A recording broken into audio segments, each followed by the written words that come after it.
TJ, he's in the bathroom. Well, we're going to get started. Oh, TJ's in the bathroom.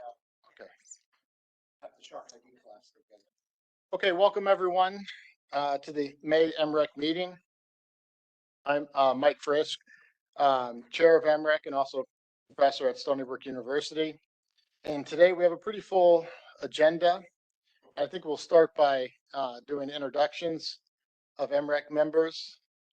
So I'll start with Mark. Introduce yourself. Mark DeJean, full-time for-hire captain, Celtic West Fleet, Fort Jeff. Vince Finalborgo, here representing a recreational angler, Southampton, Long Island.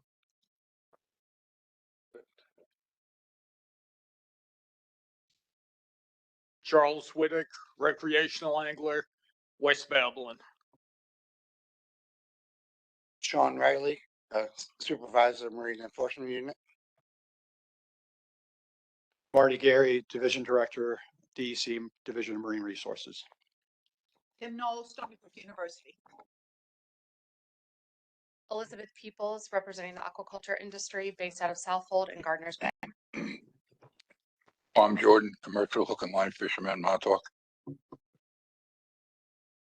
Ed Chifolo, commercial fisherman, South Shore.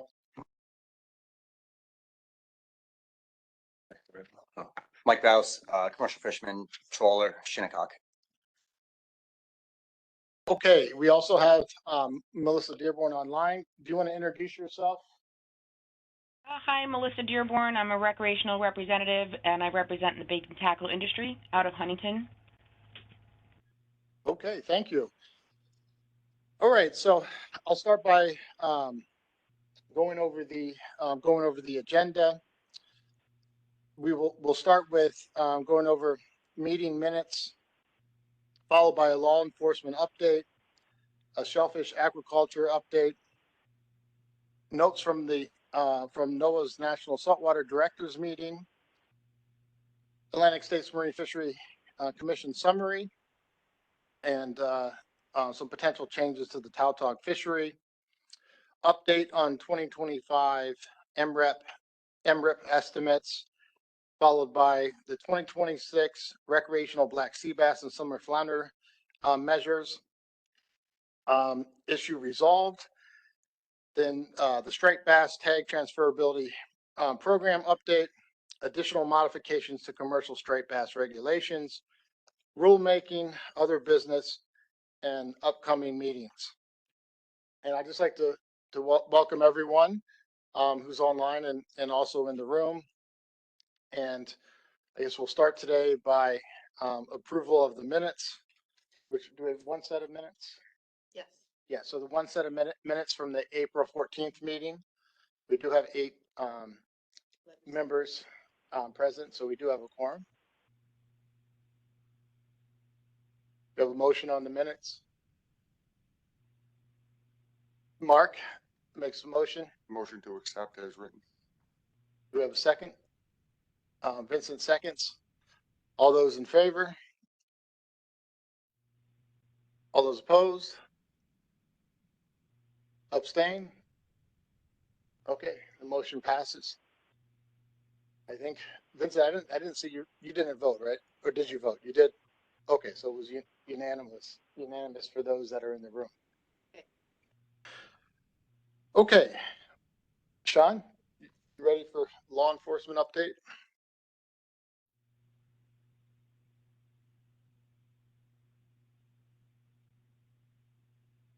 All right, don't have too much for the normal type of things we talk about here, but last month we had 15 more officers trained as tactical boat operators to support the Coast Guard with the Op 250 things going on around New York City and Long Island around July 4th weekend. And we just did a multi-agency drill with the Port Jeff, Bridgeport Ferry, and Mark's neighbor Celtic West to do training with getting tactical teams and canines on and off large vessels in case we do have any events that come up with active shooter or active threats during that time frame. We are capable of working as interagency groups, which is somewhat fun, but scary at what could happen if we do run into something like that, trying to respond to big events on the water. Anyone have any questions? Just to give credit where credit was due. I was unavailable for the exercise. It was actually the Osprey, James Peterson, Amanda Peterson, credit where credit's due. So yeah, not us, but them.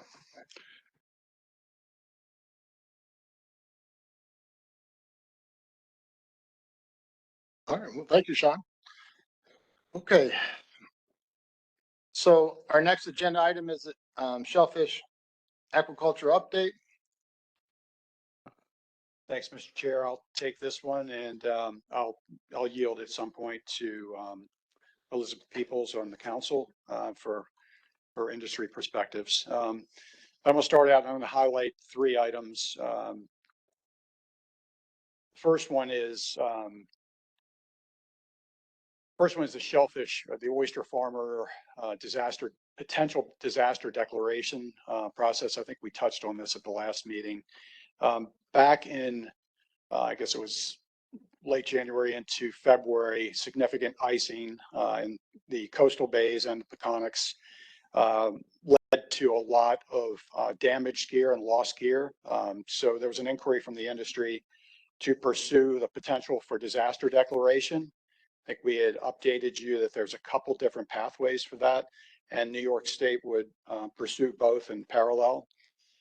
So the first process is the USDA process, and the lead on that is the state's agricultural markets agency.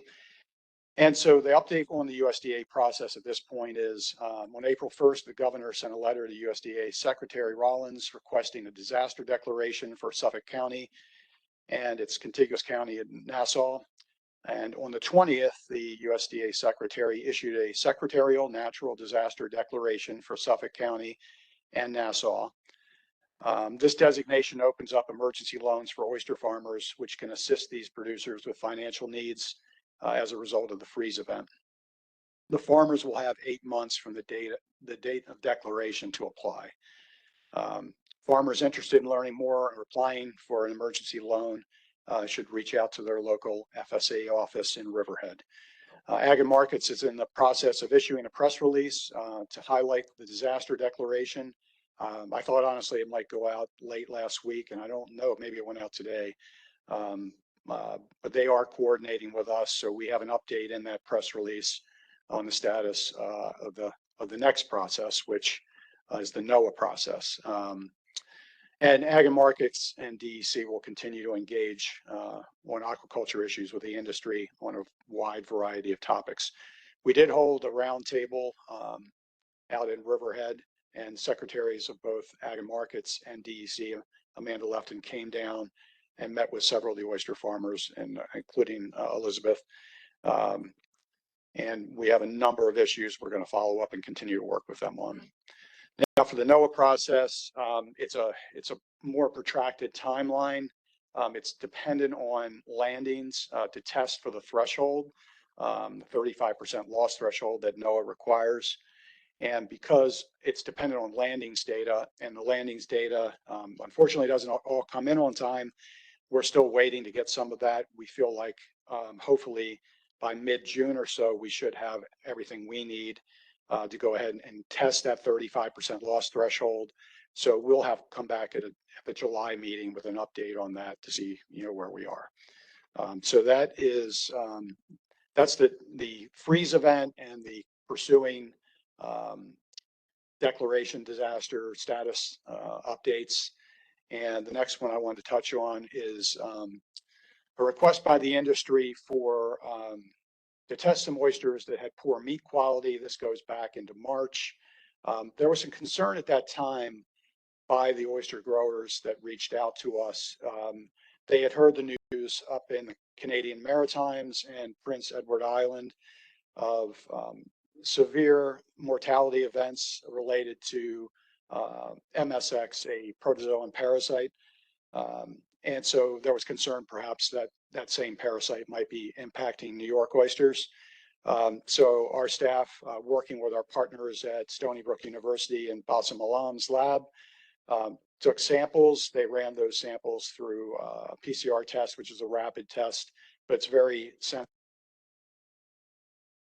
Detect some low levels of MSX.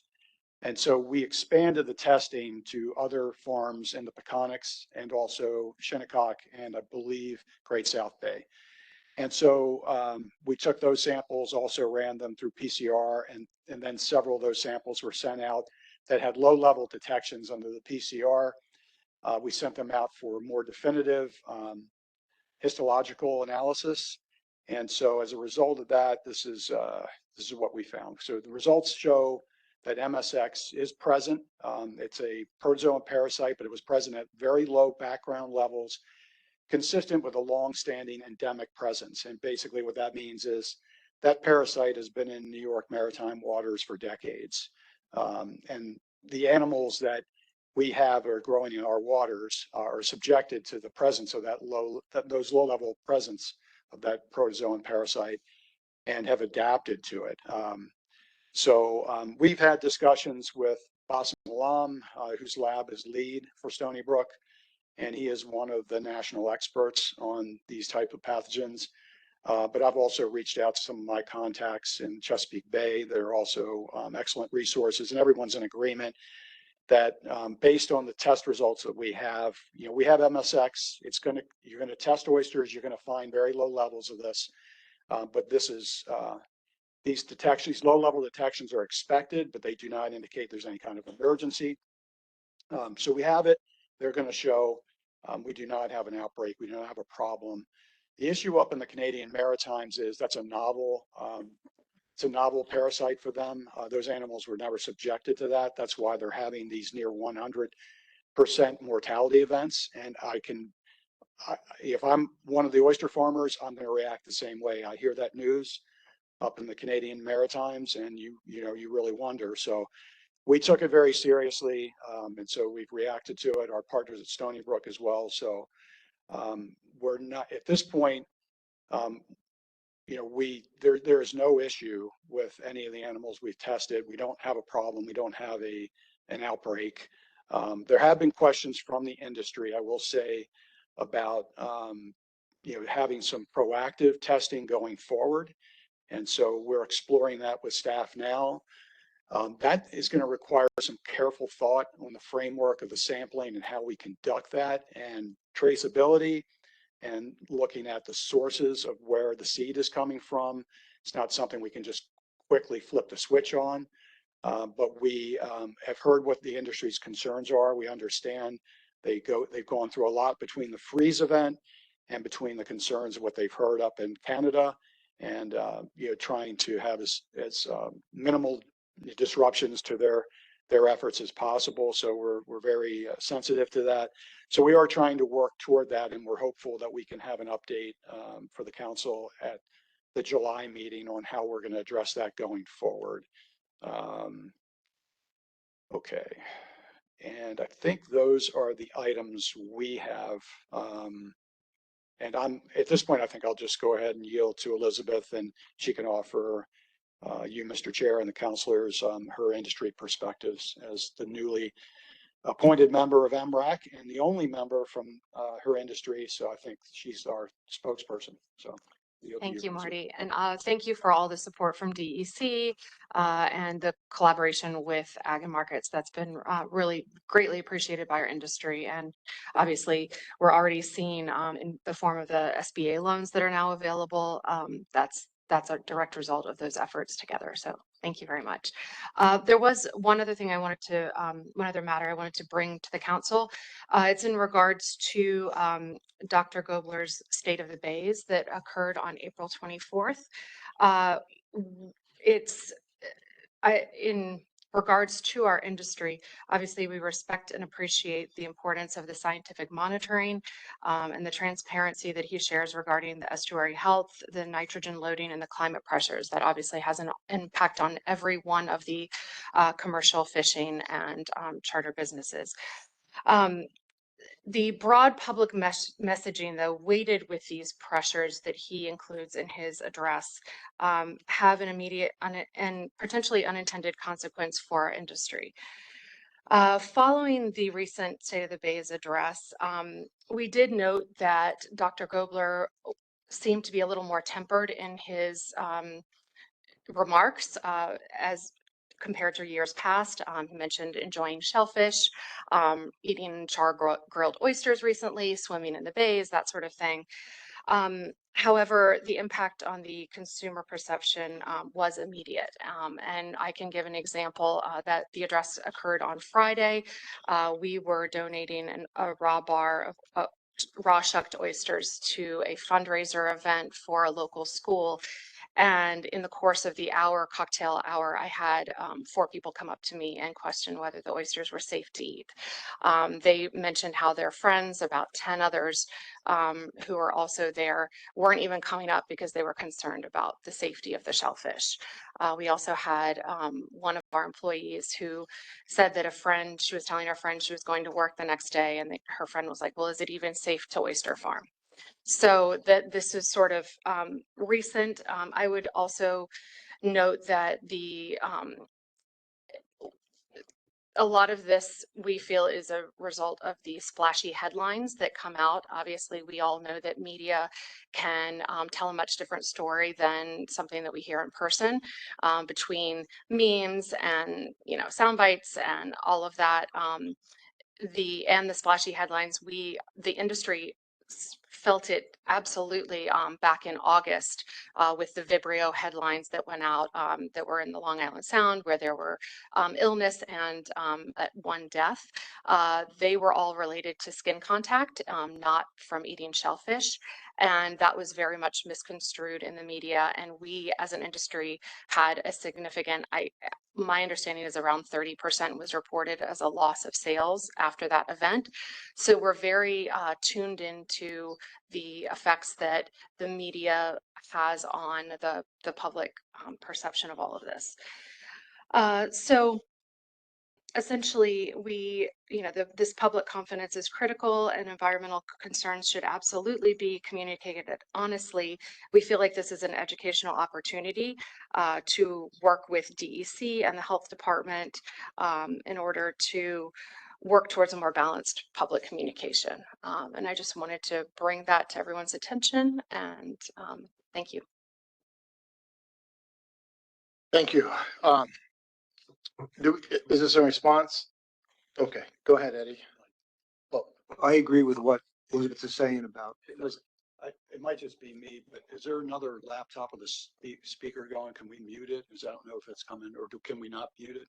I'm hearing, you all hearing the same thing? It's like a echo. Do you yeah, hear I it? think it's your headphones. Yeah. Try it again. Let's see. Can you hear us? See, I can hear it. Is that coming from the headphones? Yeah. Okay. I know it's not your fault. Yeah. Yeah, when Elizabeth was talking, I was hearing it. I don't know if it was bothering you, but it was bothering I can me. hear it. Everyone says I'm hard of hearing. I guess not. Okay. All right. We'll live with it. We'll live with it. Okay. I apologize, Eddie. In response, as far as the press goes, with the clams, the oysters, the scallops this winter, they've done damage to us as far as the shellfish industry goes. All right. With the clams dying in Mauritius, Shinnecock, I don't know where else. They had some up west, I heard. The scallops had that virus in them. As far as the oysters go, I thought when they go to reproduce them, they stop them from getting SMX and DMX when they bred them in the tanks. That was part of the reason why they don't reproduce when the farmers like Elizabeth takes them. They won't reproduce out into the wild. This way we don't have millions of wild oysters growing all over the place when they spawn. So I don't know why this SMX is all of a sudden coming up in these oysters that shouldn't be. So I thought, like I said, I thought that was already bred out of them. You may know better than I would about this, because I know that they did, when they go to spawn them, these growers, they stop them from getting that disease, period. So I don't know what that was all about, but you may want to ask your biologist about that. In terms of that I think you're talking about in the hatcheries when they're spawning the oysters. Yes, I'm not sure about the breeding that happens there, but I do understand. But I do understand that, you know, any oysters that we have out on our farm also have a natural spawn and create a natural set out there. So anything that would have been, you know, a part of the hatchery process would also then, you know, conceivably be happening out in the waters as well when with the natural spawn. Anybody that I know who's gotten oysters has told me that they have them so that when they go to spawn them out and get the seed for you guys, that they stop them from reproducing because they try to take these environmental hazards out of it for you guys. So you guys have clean oysters and you don't have any die off on it.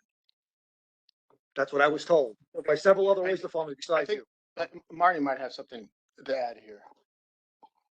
Well, a couple thoughts, and Maureen has a pretty strong background in shellfish biology, so she wants to also add her thoughts. But I will say, coming from the Chesapeake, I worked through a really bad time in the late 90s through the early 2000s where mortality was maybe quite not as bad as what DEI just experienced, but it was probably in the 70 to 90% range. It was pretty catastrophic.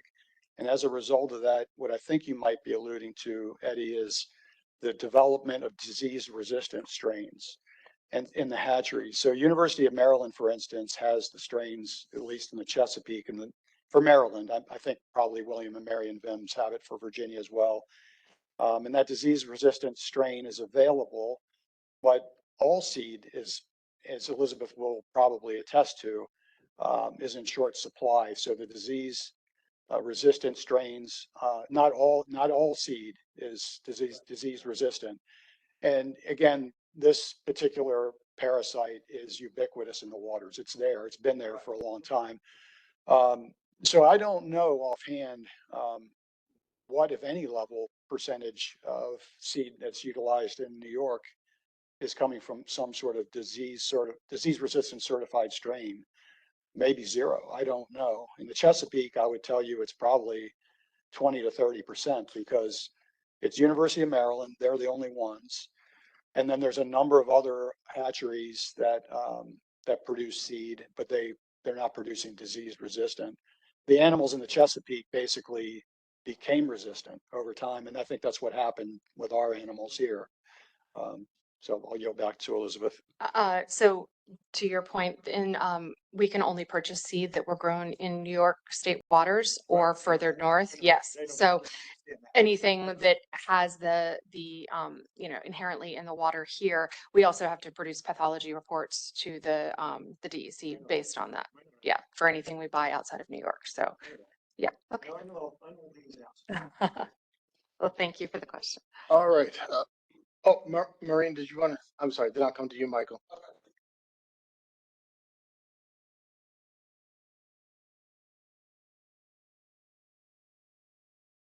Hi. In the past, in the 90s, when they did have dermo and MSX occurring in oysters, not all the oysters are killed during the outbreak. There are oysters that are naturally resistant to those diseases, and they survive. The ones that are not resistant, they die. Eventually, as those die and the ones that are disease resistant survive, the population can increase because only the ones that were disease resistant lived long enough to have offspring.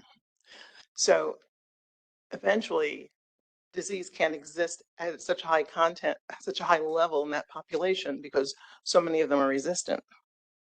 So the disease levels drop. Now, once the disease level drops, there's no longer an advantage to being resistant to MSX or dermo. So after several years, you'll see another die-off because the population resistance had changed to dermo. That's how it was explained to me in the 90s when we had it on the North Shore of Long Island and in Mattituck when all the oysters were killed when I was working in shell fisheries. So the natural population will decrease. Increase is the ones that are resistant to the disease reproduce. And then once the disease is sort of not prevalent in the area anymore, then the new oysters that are spawned, right. All right, thank you. Michael? I don't know if this is off topic, but speaking of the media and stuff, this flesh-eating disease, that the media has portrayed now in the bays and lakes. Is that affecting any of this aquaculture, or is this real? And what do we know about that? So I would say in terms of affecting aquaculture, the uh, disease, one of the diseases that was mentioned in the State of the Bays and that I was referencing that back in August is Vibrio vulnificus. Yes, yes. So the problem there with the media and with all of this is that you can contract it through an open wound on your skin. You also can contract it by eating shellfish that has not been properly managed, food safety wise. So of course, that's an easy headline to splash and confuse. And what happened back in August of 2025 was that it was through skin contact, not oyster consumption or shellfish consumption. However, when you say Vibrio is can be derived from shellfish, then that splashes everywhere. And our sales did significantly go down during that period of time. That was referenced during this most recent address. And so, again, it gets a little bit confusing. And there was a mention of a 20% mortality due to that.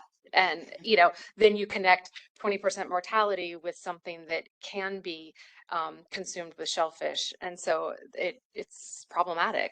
And there is a direct effect within the industry and concern about how the information, while it may, it's scientific, factual, all these things, is so easily misconstrued by the media. Yeah. And it's a big deal for us. Yeah, I think Shellfish in general. Yes. Martin wants to just make a comment on this topic, and then. Okay, so we don't have our shellfish subject matter experts with us because there's an important meeting going on. Otherwise, they would be here. So you have Maureen and me, and I'll try to keep it as simple as I can. So on that issue, Mike, so Vibrio, a couple strains that that all the states monitor, they call them VV, Vibrio vulnificus. That's the one that gets the severe attention with the, flesh-eating bacteria with all those sensational headlines, right? And it typically, as Elizabeth noted, it exists in warm waters, right? So it's been around a long time in southern states, the Gulf of Mexico, Florida. But with climate change, warming waters, its prevalence up the East Coast has expanded over time. And that's something that Dr. Gobler noted in his talk, which I attended, by the way. I'll make a mention of that. There is some evidence that nutrient enrichment can also enhance the presence of that bacterium. So that's VV. And so if you have an open wound or you're immune compromised, that's a problem. There's not many cases, but when they get it, they're pretty severe. So it's important to be aware of. Then there's VP, Vibrio, and I'm not gonna pronounce this right because I never do. Thank you. You saved me from embarrassing myself. VP, and that's one. And correct me again, Maureen. It's more an ingestion of the animal. Yes, you'll have a rough 3 days if you eat one of those. So all the states have Vibrio control plans, and so does New York. And Elizabeth is fluent on all that, so it's temperature control, right, and icing and things like that. And if everything is done correctly and the growers follow the Vibrio control plan, these animals are perfectly, they're safe to eat throughout the year, and all the states do this. So those are some quick comments on VV and VP, and I'll just note that I did attend Dr. Gobler's talk, and I'll just say, just from my overarching standpoint, his driving message to the public that attended was that harmful algal blooms and these species of Vibrio, or the bacterium Vibrio, they're become an issue in New York waters because of nutrients and warming waters, right? So we need to do something about it, and something is being done about it to control the nutrients, right? We can't necessarily turn the switch off on warming waters, But he did talk about solutions like upgrading septic systems and things like that. So to me, listening to it, the driving message was we have an issue with these harmful algal blooms and Vibrio because of because of temperatures and nutrient enrichment. But he did mention, he mentioned things like certain mortality rates and whatnot, which really get the attention of folks, both the media and the public. And everybody digests this information differently, right? I'm exposed to my colleagues all the day, which bombard myself and our leadership team with all sorts of data, right? So we filter things in a different way than the general public does. And the media, of course, has their antenna way up and they're looking for any signal they can latch onto, right? That they can transmit to the papers or to their audiences. So to me, listening to that, I don't know that anything he said that night was factually incorrect, but just the way the messages are delivered, can be interpreted by different people different ways. And then when it's put out in a certain way, then it can have the effect that Elizabeth is talking about, where it impacts you economically, which I believe I've heard from numerous growers, and also from a marketing perspective, some longer term issues. So those are real concerns that we should talk about and I'm not sure what the short term solution is. So you have one hand, a real need to talk about the water quality that we all need and desire to have as best water quality as we can achieve, which I think Dr. Dobler wanted to attain. But in the delivery of the message, different people interpreted it different ways. That was my assessment. And it's hard for me and hard for anybody to put yourself in other people's shoes. You try to, but that was kind of my take on that evening. And I do think it's an important discussion, and I think we need to continue it. And we need to work to figure out a way to make sure we can talk to our public about improving water quality without compromising not only the oyster growers but the wild harvest fishery too. I think there's a lot of potential impacts beyond just the growers. So I'm going to stop there, and I don't know, Elizabeth, there's try to touch on a lot of things that talk to you and a number of other growers about, and hopefully that kind of captures it. Okay. Not seeing anything else on this topic. The next agenda item are notes from NOAA's National Saltwater Directors Meeting. And is that going to be you, Marty? I believe so. It is. And the good news is I give all verbal updates because I can't find time to put PowerPoint slides together for John. So I'll talk, but you won't listen to me for too much longer. When I get finished with this, hopefully I'll just comment a couple of times. But so every 2 to 3 years historically, the National Marine Directors have gotten together with NOAA leadership. This latest gathering was on the Gulf Coast in late April. And so I represented New York. This is the 5th time I've gone to one of these meetings. I previously attended representing my old agency, Potomac River Fisheries Commission. It's the states and the territories, which I guess PRFC is a territory, according to NOAA. But in any event, they get together to meet with NOAA leadership. These meetings are important because we have such a strong collaboration with our federal partners. There's a funding component to this, but there's also research and collaboration with the data as well. So it's extremely important for us to communicate. So as I noted, we meet every 2 to 3 years, but we haven't had a meeting in 4 years. The last time they did this was under the Biden administration, and actually Maureen represented New York at that meeting. I saw her there. This is the first time under Trump 2.0. So I will kind of hit some quick themes here, and if anybody has any interest in more detailed information, I can provide it for you. So some of the alpha issues here, the budget outlook and funding stability, really important because it impacts all the states. So NOAA reported basically that fisheries related funding has remained relatively level over the past decade after years of negotiation and adjustment. And probably know, over the last couple of years, the president's budget has been pretty draconian in its cuts to all the states. And again, this year, some of the cuts coming down to, well, not to the states, to NOAA, have been almost zero outs. So they're providing nothing, but they know Congress will come back the other way. So there's a push me one way, push you the other way. What the message they delivered to us was, if you look at a graph which they showed us over the last decade or so, the funding is relatively level, except for the last couple of years, which is dropping just a little bit. So, and again, we've got a lot of cuts going to NOAA fisheries for this coming year. We'll see how the congressional pushback is on that. They did reach out to us, and we used this poll, this anonymous poll, which popped up the data in real time, which was pretty interesting to see, you know, how the states looked at their current funding.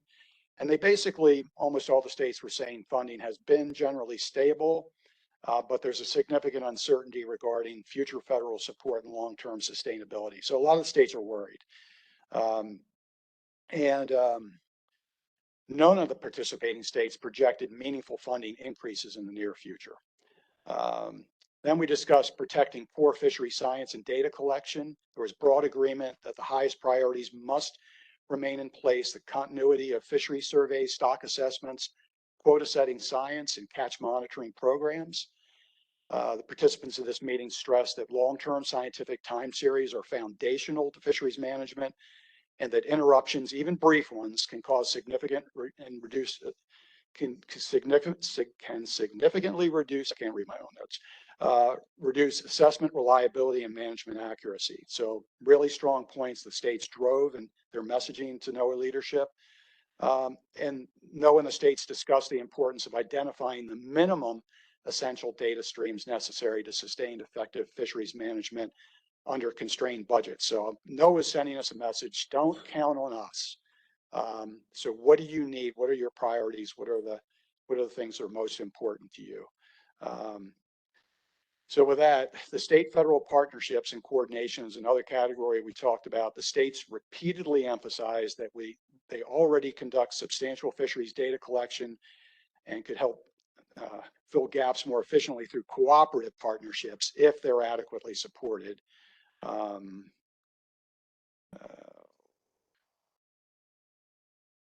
And there was just a variety of other things asking for improved communication with the science centers, greater transparency about survey disruptions, things like that. Budget constraints and prioritization. NOAA acknowledged to us that limited budgets and staffing losses are forcing difficult trade-offs and prioritization decisions across programs. The discussions focused on creating practical prioritization frameworks that map critical data streams. So we're trying to drill down and identify the things that were most important to the stock assessment processes. There was a discussion about technology modernization and emerging tools. And this was interesting because they were sort of telling us that we have less people to do the work, and less financial resources to do the work. And so they were looking to pivot to exploring first, not jumping in and trusting, but exploring, and once validated, trying to rely more on efficient processes that embrace technology. So they highlighted ongoing and future use of advanced technologies, including active and passive acoustics, optical monitoring systems, uncrewed systems like sail drones, AI and machine learning application, and omics and eDNA approaches. And then there was the theme again with these emerging technologies: test, evaluate, operationalize the framework. That's the way they wanted to proceed. But they were basically telling us this is a direction we need to go because we have to go that direction. Recreational fisheries data and RAPID. I think a lot of folks have heard about this. So we had folks there talking to us about RAPID. It's highly dynamic. Not even the people involved in it know really what this outcome is going to look like. But basically, we're looking at an initiative as a one-year effort to modernize and streamline recreational data collection. And the goals include reducing duplication between federal and state systems and developing a more coordinated, world-class recreational fisheries data program. Workshops and steering committee activities are anticipated in late summer of this year into fall of this year. They talked to us about operational challenges and contingency planning. NOAA discussed ongoing challenges associated with vessel downtime, aging survey infrastructure, staffing shortages, and maintaining survey continuity.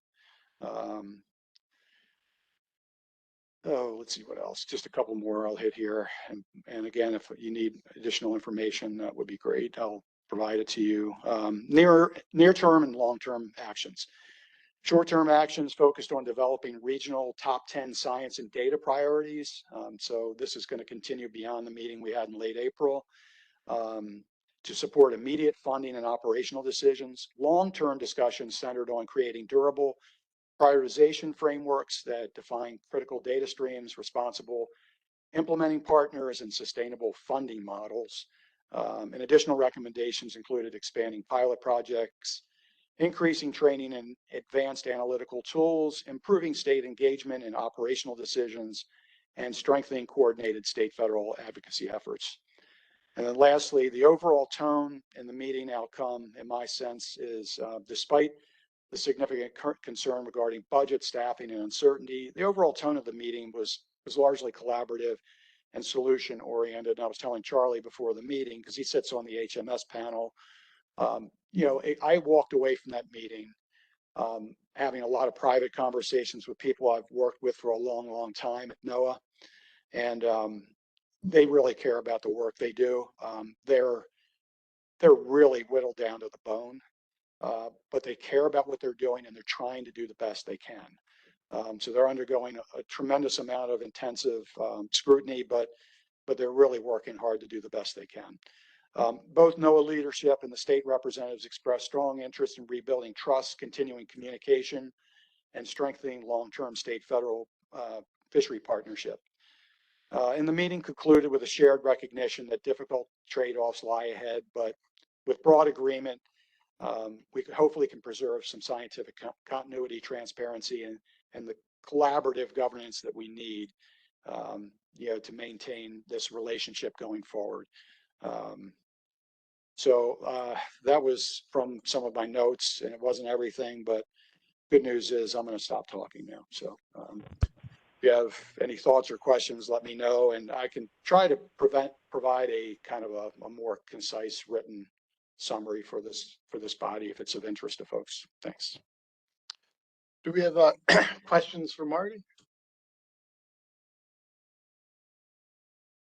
Okay, thank you for the summary. Oh, TJ. No, I have a question for you. I have to leave a little early today. Is there any way possible that we can move to striped bass bullets up after the ASMFC summary? Would that be possible?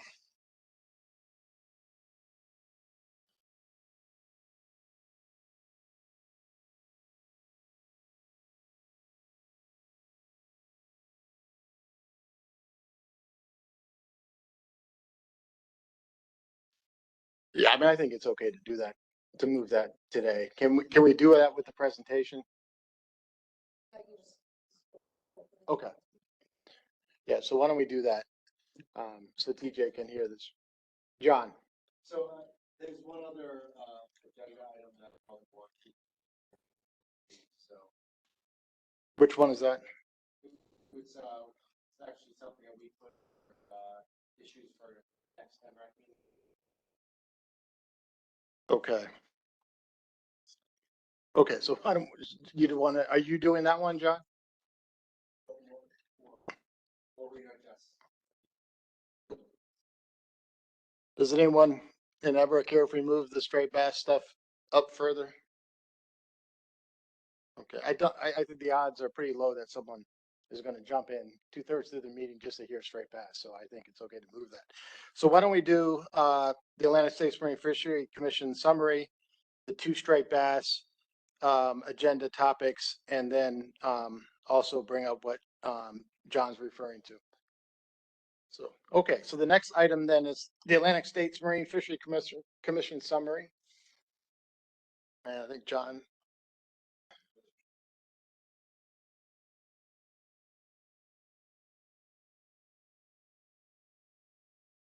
I just have one slide on this.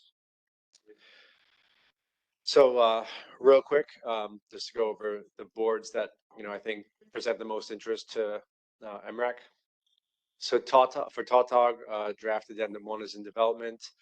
So this includes a management response to overfishing in the New York Bight and the Delmarva regions. And I think we're going to talk more about that in a later item. And also New York requested that the allowance for an alternative tag, specific for live market fish, be included in this draft addendum. The idea being, if the board does in fact allow us to have a second or alternative tag in the fishery, then New York would then spend the time, money, and effort to identify the best possible tag, so that individuals who choose to, participate in the live market fishery would be able to choose this likely more expensive tag, but one that would hopefully have, a lower impact on fish. So as far as we know, that will be moving forward in the draft addendum. Of course, it's still something that's going to have to be voted on and then go through the public comment period and then, be subject to any kind of final action by the board. But nonetheless, that's moving. For striped bass, there was quite a bit of discussion about the benchmark stock assessment, in particular, what biological reference points the board would be interested in seeing, and also what level of consideration spatial management should get. So should Chesapeake Bay be potentially managed separately from the coastal stock, and where does the Delaware Bay / river population fit into the whole picture?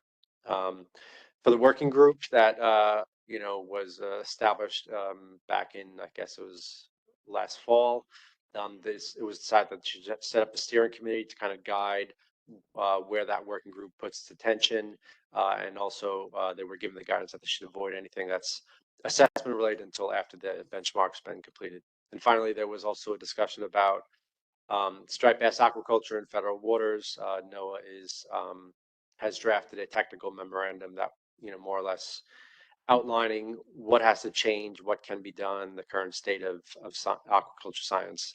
And so they were looking for the commission to provide them with feedback on that. For Atlantic Menhaden, there's been continued development of draft addendum 2, which largely focuses on the reduction fishery in Chesapeake Bay and harvest controls that they might want to put in place, so that all the different fisheries, reduction and bait fisheries that occur in Chesapeake Bay all have a chance to, have a chance at the fish, and of course also to, consider any kind of ecosystem impacts of harvest of menhaden from the bay. For American eel, the primary thing that I think is of interest here is that preliminary coastwide commercial yellow eel landings for 2025 are well below the coastwide cap, which means we're not going to expect any kind of management action on American eel.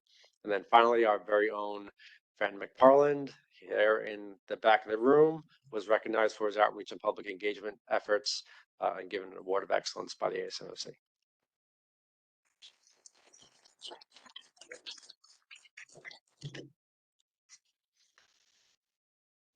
Okay, questions? I see Eddie. I have a comment on the eels. As guys are getting older, we can't get the horseshoe crabs up and down the coast in certain places. Jersey's one of them. They were closed down in 2008 with horseshoe crabs. I knew about 8 or 10 guys that eeled there that are not eeling anymore.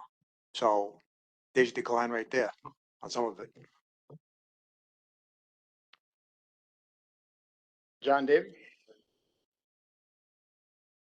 Hit the mic. You have a lot of people that aren't fishing for these things anymore. Does that mean that that's the coastwide landings alone? I mean, what regulates that? I mean, just because you're talking about landings. So if I'm not fishing for eels, there's going to be less landings, right?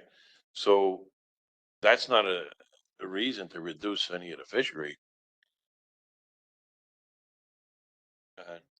Yeah, John, I don't think there's any expectation or suggestion that we're going to reduce the fishery, but there was a cap set, and if the coastwide harvest exceeded that cap, then we would consider some kind of management action. But again, in general, coastwide landings are down. There were some market impacts that I don't think the fisheries ever recovered from. And also, I'll just say that Maryland is the big dog on the coast, and they're down. So if they're down, nothing a state like New York is going to harvest is going to, it pales in comparison to what Maryland would harvest on an annual basis. And have they put any rules in place to make it so that their reduction There's a reduction over the last few years. I mean, the And, last, you know, changes in like the bench sizes and all this other stuff makes a big difference, you know?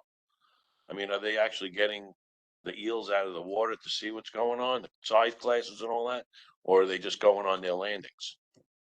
I mean, there is an assessment, and Jesse knows probably more about, and Caitlin, more about American eel and management and the assessment than I do, but there is an assessment. It's not particularly, data strong, but it does suggest that there is a coastwide decline in yellow eels. But right now, it's not management action, that's, you know, lowering harvest. I don't think we've done anything other than a 9-inch minimum size limit circa 2018 or so. Those things do make a difference. So when you see landings, you have to take into consideration all the rules that came along to make those landings lower. You know, you can't put rules in place and not expect the landings to become lower. That's just the way it works over these years. It's with every fishery. And I hate to see you guys use the landings data. It was never supposed to be the landings data that is supposed to give you your reference to make decisions. It was always based on the science of harvest, not harvest, what was in the water. You keep putting rules in place. Like, look, they're going to say horseshoe crabs are way down. Yeah, well, we put all these different I'm getting off the subject, but we put all these rules in place to make it so that the landings were lower. That's why, not because they're less. And I don't know why, you know, when they always do these landings, they can say, well, the landings are down. Well, why? It's probably because of the rules they put in place. And that's just the way I see it. It's been going like this for years. Yeah, Okay. to be clear, John, though, no management action is required, and the landing cap was put in place kind of as a precautionary measure in case landings suddenly increase.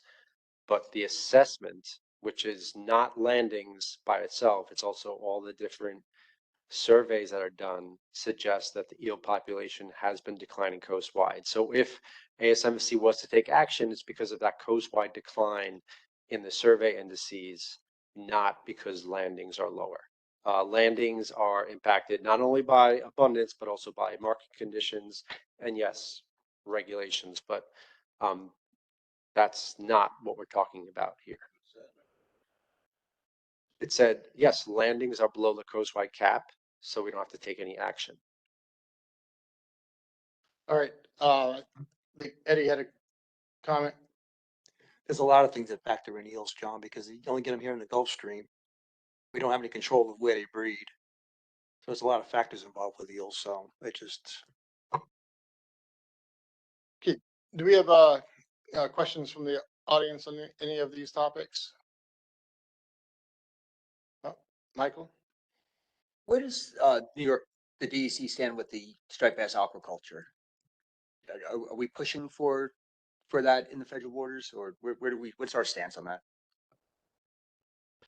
I wouldn't say we're pushing for it. Any kind of aquaculture project that's proposed that would impact New York State fisheries, we'd have to consider. We might have some role in that permitting process.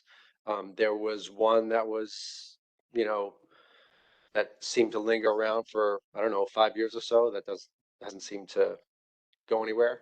But I wouldn't say yeah. I don't think, I wouldn't say we support or oppose any of them. So. Okay, additional questions? To the what? Okay, just hit your mic. Just a question with the tow tog. We have overfishing going on in New York. In the bite, specifically in the and- ocean part, not the Long Island Sound part. Okay, Yes. all right. And is that they went over in their limit? Is that why? It's Because they not, got tagged. it's not, it's fishing mortality was too high. So that's not limited to just the recreational, just the commercial fishery. Overall, given the amount of fish that are out there, fishing mortality was too high. And it's likely that in order to bring fishing mortality back down to a sustainable level, that some kind of reduction will have to occur. And will that be done on tags for those guys out there? Will they take a reduction in their tags? Is that what's gonna happen? I mean, what form that reduction takes hasn't been decided yet. I suppose if New York was to, I mean, we don't have we don't issue a finite number of tags right now. So if we were to go that way, then we would have to first, establish some kind of limit. Alternatively, right, we have days, season availability or size limits. Those are the tools that we could use to reduce landings. But again, none of this is certain at this time. And Jesse is going to talk a little bit more about it, where we are in the process later. Thank you. TJ, did you have a question?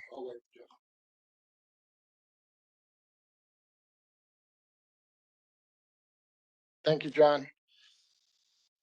Okay, so then we're going to move forward now to striped bass tag transferability program update.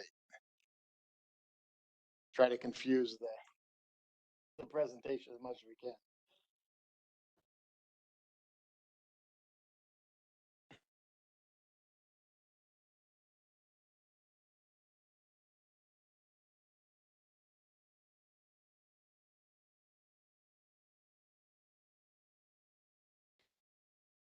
All right, so just an update on this. The notice of adoption package was drafted and sent up by us a few weeks ago. So it's with DEC executive staff. I think as of this morning when I checked in, it was with the chief of staff. So there's 3 more sign-offs. I was hoping to get it filed today. So fingers crossed in the next 2 hours I can. If that's the case, then it would be in effect June 3rd. If not, and it'll be filed next Tuesday, then it'll be in effect June 10th. But all that being said, it is moving forward. There's no roadblocks. It's just being held up with the unfortunate normal. There you go. So once it's adopted, DEC, we're going to send out detailed instructions and forms to all of the striped bass permit holders, just so they know what to do and how the program's going to roll out. So we are going to, as we had proposed, there's still going to be an application period, and then that will be when you apply to participate. Then staff has to just review all of those applicants for compliance and enforcement issues to make sure there isn't anything there, and then to ensure that that 5% cap that we placed on the tag transfer program is not going to be exceeded by any transfers that we approve. And then there was just a couple changes that we made in response to the comments that we received during the public comment period. Nothing major, but we did make it a little less restrictive with the physical transfer of tags. We still kept in an in-person physical transfer here at the office, a notary option, which, as we feel, was probably the most secure for people involved, but then also just there was a request that you could have just a signed affidavit that would be submitted to the department, and we would accept that to make note of, to actually document the physical transfer of tags took place. And then another small change we made was to amend, we did keep in the electronic reporting requirement, but instead we had originally had proposed 48 hours, but we changed that to weekly. And that will align with the dealer reporting frequency. So that's the update I have. So. Questions? TJ? The only kind of question comment I have about it is in the 12th part, the 12th line in the guidelines, having to do with enforcement. It seems a little overboard to me, about infractions from other states within 3 years. The only thing I'm concerned about is that if a fisherman's only infraction had to do with not having the individual on board, the exact issue that was the spirit of creating this transfer, that for that particular violation, that they not be punished, because it really goes against what we were trying to accomplish here. I mean, if the guy was taking fish over the limit, under the limit, et cetera, but if the only violation was what we cured with this transfer regulation, I think it's overly punitive to stop that guy from being a participant in the transfer program.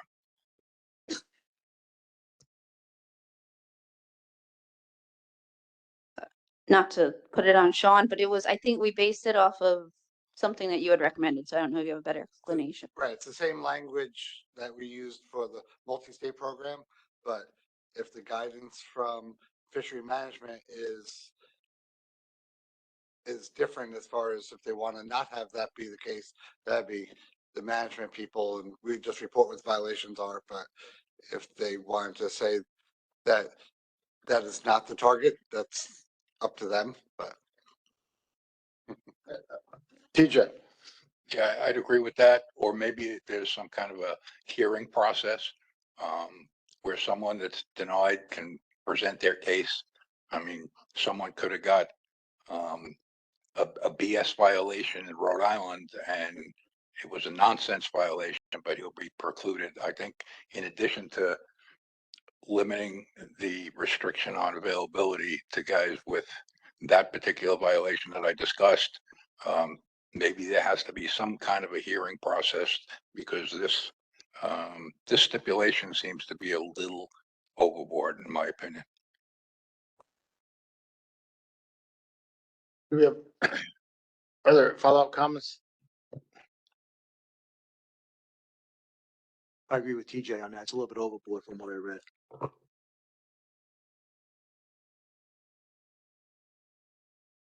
Go ahead. Just look to staff. I mean, where are we process wise? Are we beyond a point of no return type of scenario or, I mean, to adjust to adjust to these concerns?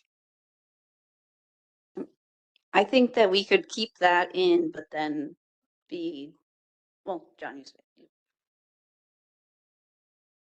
Yeah, I don't know if we'll be able to make that change, depending on how our attorneys kind of interpret the language we currently have written, and we'll be able to make that change this season. Something we consider in the future. But if the attorneys see it as black and white, I don't think we're gonna be able to have that discretion.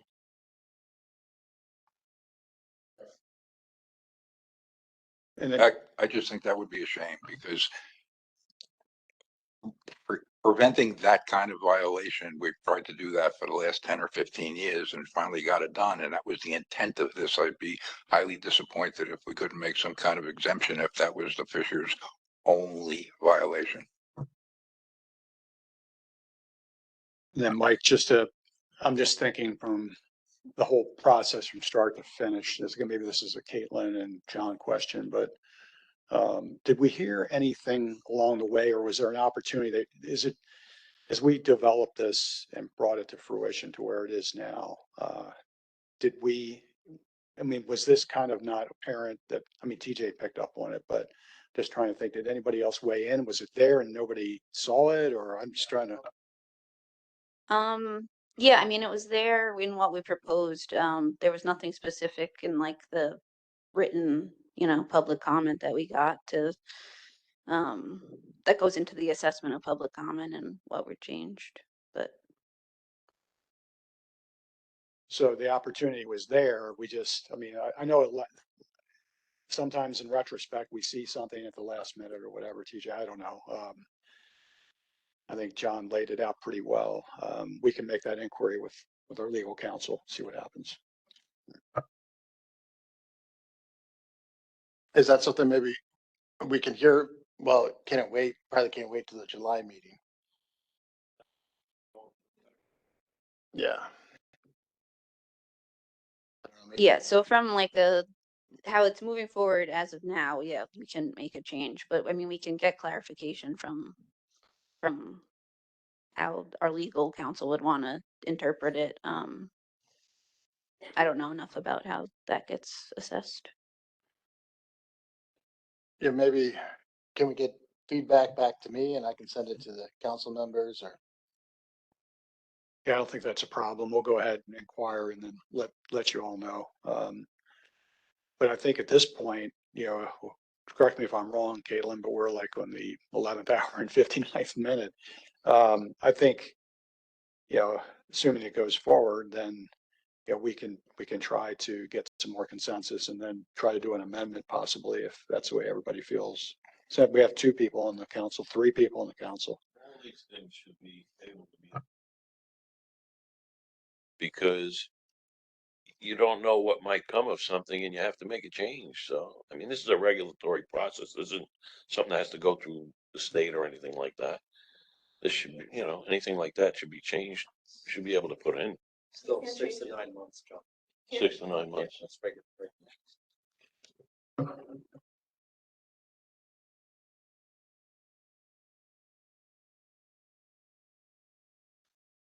Okay.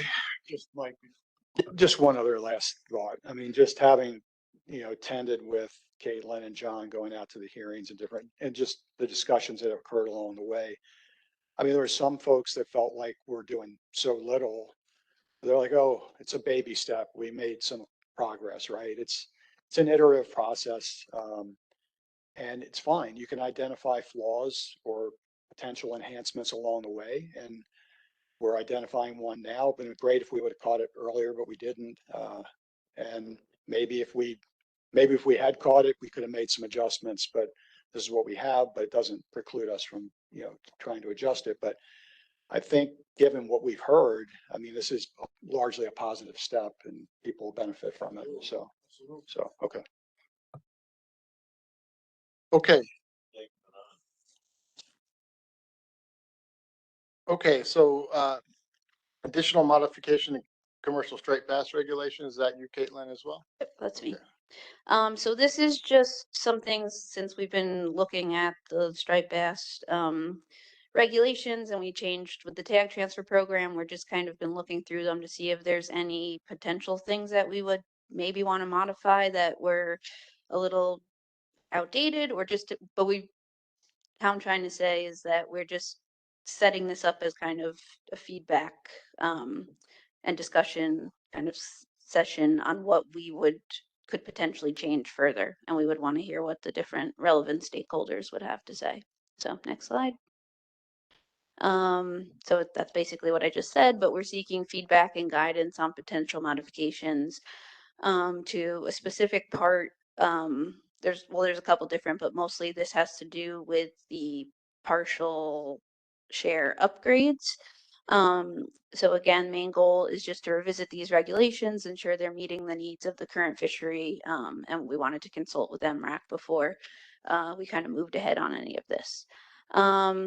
So, and also any suggested language that I put in here is extremely preliminary. It's just to get the ball rolling on a couple changes. So next slide. So this is the section that we would be wanting to potentially change. It talks about where, I don't want to read all of this out because it's wordy, but it's basically saying the years that you would have have had a license to qualify for a permit. And we feel that we would not necessarily want to actually change any of this just because that was how it was established and we would want it kind of as reference. So any of the changes we did would not necessarily change those qualifying years. Next slide. So then here was one where we were kind of considering actually making a change. So any holder of a partial share permit may apply for a full share permit by demonstrating through federal or state tax records that 50% or more of his or her earned income has been derived from the direct participation in the harvest. And that's what the current law says. But we were potentially thinking to include harvest or sale of marine fish, shellfish, crustaceans, or other marine biota during the preceding year. And this was kind of just brought about because that if we're adding sale, that could include sale of seafood as an option for people to qualify for a full share. For example, someone that might own a seafood market, but wouldn't necessarily hit that 50% cap from their direct harvest of fish. And then also this is, again, just wanted to get feedback, but will we want to keep that 50% as the qualifying amount, or would there be any desire to put a dollar amount in there? So I think I'll go through all of them and then we can get some feedback. So the next section, please. Next slide.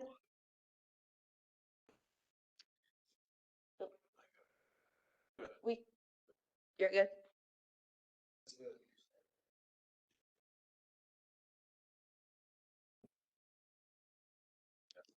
Okay. Next slide again. Okay, again, so this is long. I'm not gonna read through all of this, but this is essentially the section in the regs that says that we would be doing requalifying for full shares every 5 years. We currently don't do that requalification. How it's been operating is that someone new gets a permit or they're transferred a permit, they automatically go in as a partial share, and then it's on them to provide us with the tax records that show they could qualify for a full share. But we have not been ever looking at the full shares and going backwards down to a partial share, at least not in recent time that I've been doing it. So just again, is this necessary to keep in? Do we want to repeal this entire section, or do we want to keep it? Or should we formally just include the language that's kind of explaining the current practice and process that we use? And then if we did, would we, I just said that, but would we remove it, or would we just amend it to match some of the previous changes, such as if we did go ahead with changing the income qualifications, or the 50%, or the harvest or sale? Okay, next slide. And then just a couple additional topics. Unfortunately, we weren't able to get that change. Obviously, it's already past May 15th, but we weren't able to do the Monday or Tuesday preceding May 15th as was requested, which we were hoping to do. But we do support that change, so we would try to move that forward for next year. And then last, we just wanted to acknowledge that this has been brought up several times by MRAC members, that there is the otter trawl bycatch limit to 21 striped bass per vessel per trip. And again, just wanted to open that up for discussion, how the council feels on that. And I think that's it. Is there next slide? I think that might have been it. Yep, that was it. So hopefully I explained that all. Okay, questions for Caitlin? There's a lot of information there. John, and then we'll come to Michael.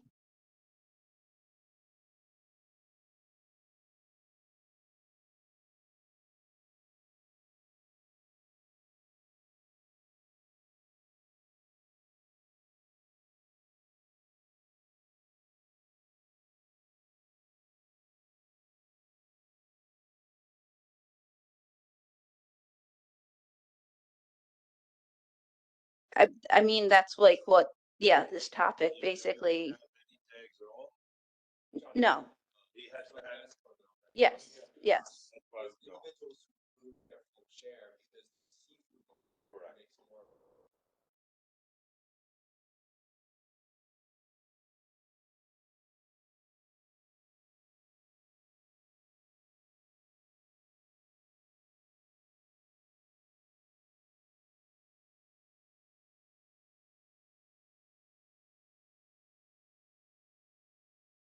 Okay, Michael? Yeah, so to the 21 fish otter trawl limit. Yeah, that was another. Yeah. Yeah, thank you.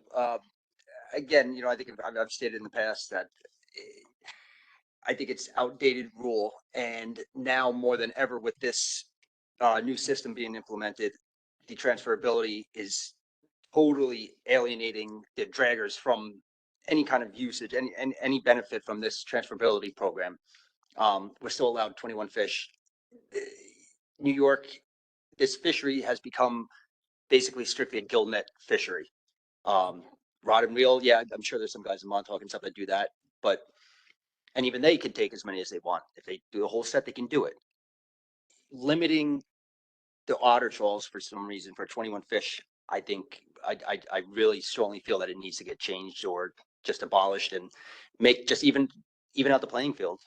That's my comment. I'm gonna do Eddie, Mark, and then back to John. I agree with the otter trolls, because here they make a tow, and all of a sudden they got them on the deck, and it's a sin to take 21 fish out of it and then waste the rest of them. You know, you basically, you're destroying the fishery that way. Mark? All right, just two things. Now, when you're talking about with the otter trolls, you have tags anyway, right? So quite honestly, if you have the tags, what's the difference of how the fish is harvested? A dead fish is a dead fish. Now, my other question is, when I was reading through this, when I got the email initially from Kim, I was confused as to the significance of all those years in the 90s that we're talking about 30 years ago. What is that? Why are those dates significant, or those years? I had the same questions originally, so. I mean, so many of New York's permits were more open access once upon a time. At some point, qualifying years came into play. Same with, summer flounder back to 1994, right? So that's just where those years were established. Now, they're still relevant today because let's just say you had your food fish and you had your striped bass and you let it lapse 20 years ago because you got another job. And then you retired. And then you got into the random selection and you got your food fish license back. That history that you might have had from 1994, 95 still counts. And you could say, I got my food fish in the random selection and I want my striped bass back. And so that's why we have to maintain those in the regulations. Okay, so we got a lot of people in queue here. So John, Charlie, then TJ.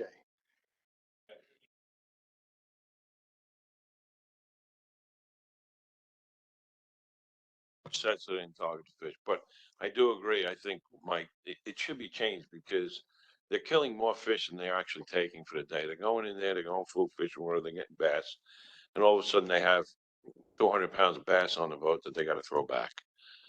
It's a waste. It's outdated, and I know TJ's going to disagree with me because he doesn't want to see you talking to me. Oh, I thought you were gonna. Or maybe one of you guys, Charlie, maybe. But it doesn't make sense to have that in there. Let them go in there, get their tags filled. And now you can make it so that the trawler itself can't transfer other tags onto that boat. And if he wants to target his specific fish that day or whatever, he could do that. I don't care how you do it, but they should be allowed to take more than that. I think it is outdated. I don't have striped tags, so striped bass tags, so it doesn't do me any good, but I really think that these guys should have the right to build their tags. All right, Charlie? Yeah, as someone may have predicted, I was going to oppose the notion for a number of reasons. First, I think it's significant that the point of this 21 fish limit is that you are not supposed to direct on these things. It's a bycatch limit. It was originally a 7 fish bycatch limit when it first went into place. People were saying, well, at least give me a box of fish. Let me take 21 fish. But bycatch, as you know, it happens. You're fishing for fluke and you catch bass. Now, if you direct on the bass, you fill all your tags, then you go out for fluke, and you still catch bass that are going to be dead.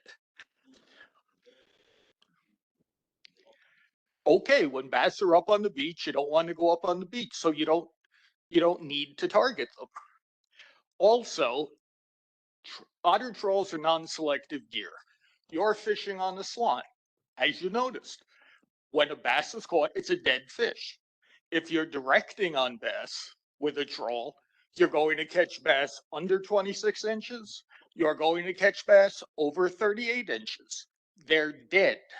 You should not be directing on fish with such a narrow slot when you know you're killing the fish. Beyond that, let's be honest, bass are in serious trouble right now. We've had 7 poor spawns in the Chesapeake, primary producer of fish. It looks pretty good. We're going to have an 8th one. We don't know yet, but water flows have been very low in the Chesapeake. We could have spawning failure again this year. It's the wrong time to open up the fishery to additional gear and to non-selective gear. Finally, the consensus on the coast is that you shouldn't trawl for striped bass. If you look at all the states between Maine and North Carolina, 2 states with bass fisheries, New York and Maryland, are the only states that allow trawls. Because, for the reasons I'm mentioning, they're non-selective, you're dealing on slots, it's inappropriate gear. Quite honestly, New York is the northernmost state that even allows gill nets. Rhode Island is hook and line, or they have these floating fish traps. Massachusetts, that has the largest quota on the coast, is hook and line only. I should say North Carolina technically has a trawl fishery, but they closed it by declaration for many years, and now they don't have enough fish inshore to have a commercial fishery. Their quota goes unused. But this is just not appropriate gear for striped bass. It's ground fish gear. You know, minimum size we can control, maximum size you can't control. It's a bad idea, particularly given the state of the striped bass stock. Let me just go to TJ and then, because we're going to get a variety of opinions here.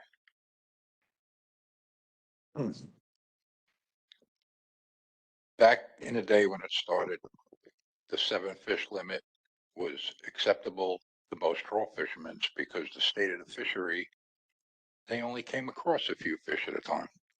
And then after the availability increased, it was Sandy Mason in Shinnecock that said, a 7 fish limit used to work, but now I'm tripping on a few more fish and I don't want to waste them. So we should go to 21. And that was the impetus to go into 21 fish. I don't know if we can go to strictly uncapped. There's a lot of sides to this story. If we remove the 21 limit, which I think 80% of me says that we should, one thing we would need to do is make sure that boats that have traditionally landed striped bass in the trawl fishery, the ability to do so be restricted to those historical boats. As we saw with the gill net fishery and how that's taken over a big part of the fishery because it was an easier avenue to produce the fish. I wouldn't want to see a whole bunch of boats all of a sudden convert doing their bass trawl fishing. Most of the guys I know don't happen to catch a lot by error. They do quote unquote semi-target bass when they need to do it. So being able to knock out the whole tag set instead of dumping 50, 60, 70% of their fish over and having to do that on multiple days really is not productive. I agree with some of Charlie says about the slot size. I don't know if there are any gear modifications that would allow us to release certain size fish. A lot of this is political. There is on the table and always has been on the table to have no upper limit to the striped bass commercially. That would actually increase the quota that we're dealing with. So a possibility of a gear size that would prohibit smaller fish and a change to the size fish, including bigger fish, would solve the problem long term. Waste is waste. Okay, Michael. So, with all due respect, Charlie, you are incorrect about certain things. Saying that the troll gear is non-selective. If you know, guild letters are forced to use what, a 6-inch mesh? Is that 6 to 8 inch mesh? 6 to 8 inch mesh? I use a 6-inch square bag or a 6.5 inch square bag, and I would be more than welcome to have everybody here come with me in the fall, and I will show you how many small bass can squirm out of that 6.5 inch square pocket. I watch it nonstop. You know, I'm not looking for a free for all here. I just want to be able to keep the bass that I land. I'm not trying to keep little ones, and it can be a targeted fishery. Where they are nowadays, the last few years, these fish are tight to the beach. They're right behind on the outside of the sandbar there, and 20 feet. We get in tight where we could barely get in, drag it. We target, there's nothing else in there for us. So we can target them and be gone, leave them alone for the rest of the year. The other way we used to see them is when they used to be at 2 miles, and we would catch them while squid fishing in early June. Yeah, when they were coming in. And, you know, sometimes you'd have 20, 40 fish a tow. We're not trying to throw over dead fish, but why can't we keep them? And then we're done. In the squid fishery, we're going to catch them. If we don't catch them anymore, really squid fishing, because they're not out that deep. But with the 21 fish limit, you're going to catch them. Even if I'm done with my tag, you're going to catch them, and you're still going to be discarding them. But as far as any discrepancy between, I don't see any difference between a 6-inch trawl bag compared to a 6-inch gill net. And it's quite a large slot, the 26 to 38 inch. So, go ahead. Oh, do you want him to respond or do you want to go, John? Because I've been going. All right, go ahead, Charlie. Then we're going to come to John. When I hear those comments, I become more convinced that not only that not increasing the daily trawl allowance is right. Okay, I admit you got a 6-inch mesh, the small fish can get through it, at least provided your bag's not plugged with other fish. Now, if you've got a good haul of fluke, even if you've got skates in there, maybe the bass can't get through quite as easily. You still haven't explained to me how you avoid bass that are overslot. And with the current population structure we have, overslot fish are more of a worry than underslot because there aren't many fish under 26 inches out there anymore. Those are the fish that haven't been spawned since 2019. Our population now is basically 2018 fish, which this year are probably about 30 inches long on average and older. The 2015s, the next big year class, is just about 38 inches long. And these are the fish we're depending on to rebuild the stock because we have nothing small coming up behind them. So if you want to convince me that a trawl is legitimate, you have to show me that you can reliably exclude fish over 38 inches, which I haven't heard yet. Additionally, if the bass are in 20 feet of water off the beach and there's nothing else in there, they're really easy to avoid, so you don't have to go in after them. You can stay at the bycatch limit. So when you go out for squid, if you hit them again, 20 bass while you're trolling for squid, that's where you use your bycatch allowance. Because if you go into that 20 feet of water and you catch the striped bass and you use all your tags, and then you go out squidding and you catch another 20 bass, they're all dead and wasted. That's the point of this provision, is so you don't waste bycatch. Yeah, like TJ mentioned, people have already been illegally targeting these bass. And I say illegally intentionally because that's his bycatch provision. It rubs me the wrong way rewarding people for illegal activity by legalizing it. I mean, what this conversation is telling me is we probably should eliminate the bycatch provision and put trawls in the same category as spears and haul seines and join the majority of states on the coast and outlaw trawling for striped bass completely. So there's two answers to that. Hold on. I think Let me John respond to this. Davy. No, hold on. I think John Davy was next. And then Just one I'm sorry, question Mike. for I'm you. gonna come back to you. Just one question for you, Charlie. You would rather see them catch these striped bass all through the year and still kill them and have a pile of them behind the boat than have them go in when they're inshore and make one tow, get all their fish at once, and be done killing all those fish. Now, you said you'll get a few. You don't really get a few off when you're off like that and you're outside that area. There's not too many. You might get a couple. I'm not saying you won't. You'll get a couple, on the bycatch or whatever, but it's still not killing thousands and thousands of pounds. You go in there once, you get your fish, and you're done. You're not going back in. Okay. And you still have tags that limit the amount of fish that are going to be caught. So let me get to Mike, and I want to know if there's any other points of view here that are different than what we're going back and forth now. But Mike, go ahead. So as far as the oversized fish, I know you have this theory in your head because you've said it before that the large fish roll out of a gill net and that they stay in our trawl bags. I know a lot of the gill netters that do this and that do a majority of the state's tags, and they tell me all the time how many large fish are in the net.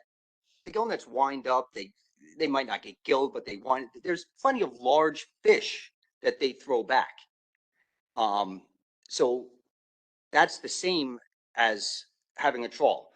And the other answer to that is I can get my fish and then be gone. That is how I avoid that large body of the overage, the oversized fish. It's 2 different times of the year. In the spring, when we're squid fishing, is when we would catch the 21 fish or, be able to keep more. In the fall is when they're in tight there. And I could go in one day and catch my fish. With the 21 limit, if I go in there and I do 50 fish a day, a tow, now I'm throwing half of them back. I'm going to do that every day for, 180 tags. So, and I'm going to, for 6 days there, I might have 50 fish and I have to throw more than half back. If you just let me the one day, yeah, I could do everything and be done. And then I'm out of that area and I'm not touching those fish. So it's a 2-part answer to your oversize. Okay, so let me, I'm going to let Charlie respond because we have just following Robert's rules. And then I will come to Mark. And then I'm not sure we're going to make progress on this topic. So I think we'll let Charlie go, Mark, and then we may have to take a 5-minute break and then come back for MRAC numbers. But go ahead, Charlie. Okay, as far as gill nets go, I admit they are not 100% free of killing the oversized fish. They hang up on their jaw, on the edges of their jaws, and that sort of thing. But they are still better at not taking big fish than the trawl is. On the other hand, I'm kind of concerned by the comments you made that you have to go in there multiple times to catch your bass when you're not supposed to be in there at all, because the only bass you're supposed to be taking are bycatch and not directed fish. Again, if people are illegally directing on striped bass, that is more of an argument to take the striped bass quota to 0 trawls.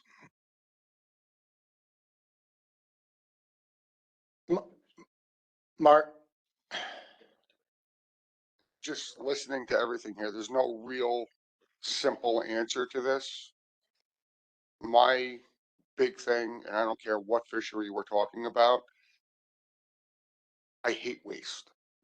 I hate wasted fish because they're killed for no good reason.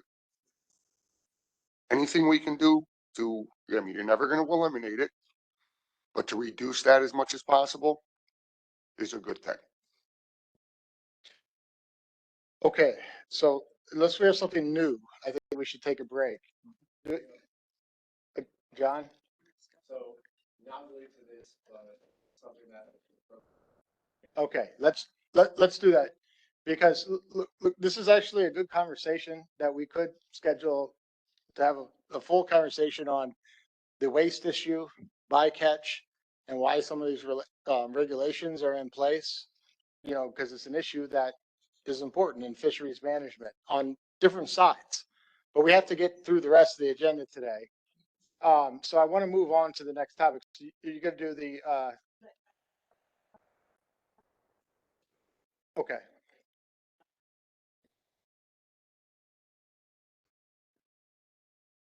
Hi, this is really just a public announcement that I want everybody to be aware of. We've been having some confusion with some of our fishermen.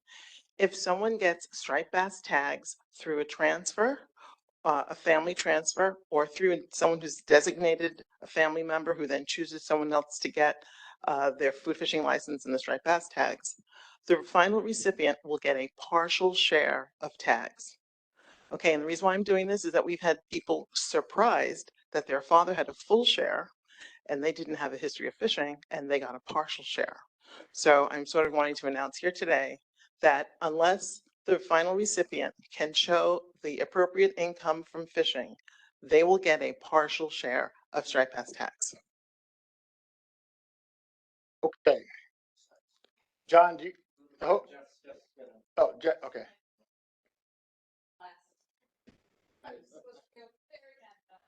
Okay, so we're gonna do this and then we're gonna take a 5-minute break. Hopefully it's not as controversial as the last topic.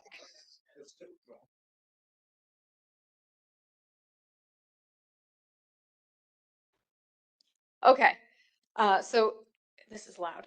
In a similar vein to what Caitlin was bringing up, some discussion of potential changes for things.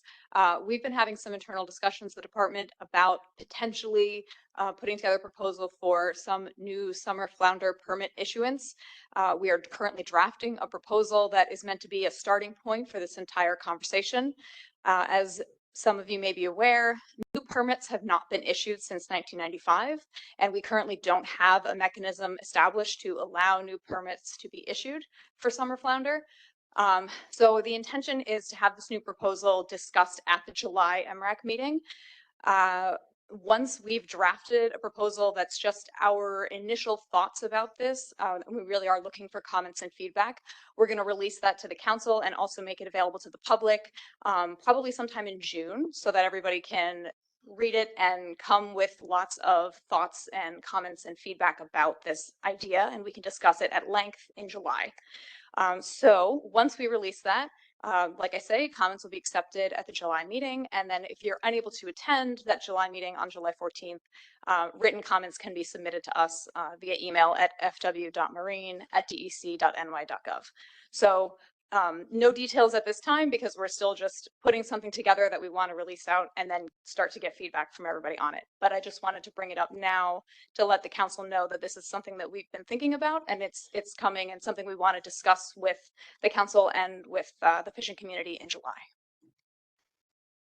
Okay, so this will be on the July agenda. Yep. This is the evening July meeting. Okay, well, but That's normally non-existent. That's going to be our avenue to Well, contribute to this. yes, it's not only going to be existent, but is that a word? I don't know. But we're looking at changing it to the afternoon, and we were going to have a discussion about that here. So should we just do that now? Is that better? That's much better. I mean, Okay. we first proposed a night meeting. Someone proposed it so that people that couldn't get here in the daytime could get here at night. And over the past 5 years, that's never been the case. And July is tough enough as it is. For me to come in for an evening meeting in Montauk in July, You got to leave during I'm the day. 4.5 hours. Yes, yeah. So the afternoon is not bad because traveling midday is not bad and going back dinner time is not bad. But the evening meeting, yeah, I think we should move it to a normal schedule. Okay, so does anyone oppose that? And do people think, we can come back to this, we do need to take a break, but we need people here at this meeting. So July 14th. Marty? Yeah, and just a quick comment on this July meeting. Yes, so I understand, having been here almost 3 years now, that this July meeting oftentimes doesn't happen. We had a good reason the first year I was here. We had that big communal gathering. You all supported that and appreciated it. We had the parliamentarian come in, and I'm hoping that actually has kind of helped us all. But last year, I did urge this group to meet. We had a number of important striped bass discussions. There's always going to be, I think, a good reason for us to meet in July. We don't meet in June, correct? Right? So we skip a month. There'll be things between now and then that I think are going to manifest that we're going to be worth talking about. But the other one, I think that's a good opportunity for this group And Mike, I'm going to turn around and ask you a question. I think I've asked the staff and I want to hear your answer. So at the July meeting, our Deputy Commissioner for Natural Resources, Katie Petronis, is going to come down and she wants to attend the meeting. So I don't know, when was the last time we had Deputy Commissioner come down? You've been doing this since It's been a long time. I don't know, Charlie or TJ, do you remember? She was here a couple of times. Okay. Yeah, it's been Once, but that was. I was at the old building. Yeah, Yeah. so Katie wants to come down for this meeting.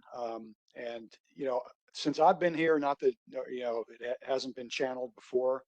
I've been trying to stress the importance to our leadership, all the discussions that you all have. And trust me, when I tell you, then they ask me, how does MRAC feel about this? So the communication's been really good, I feel like, with leadership. And we've been able to take the proceedings of these meetings and advance that to them to let them know how you feel. But I think this is a really great opportunity. It's very challenging to get any of the leadership, given the geography of the state and what they have on their portfolios.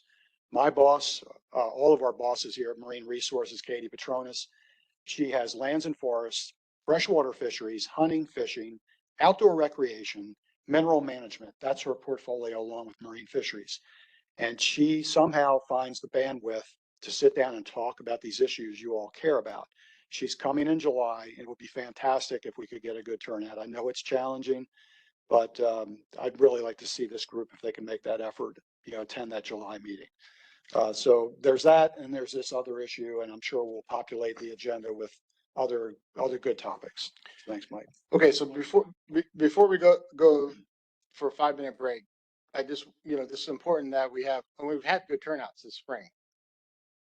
I just want to make sure in July we can also have a good turnout, because I know it's people's busy season, as is probably now.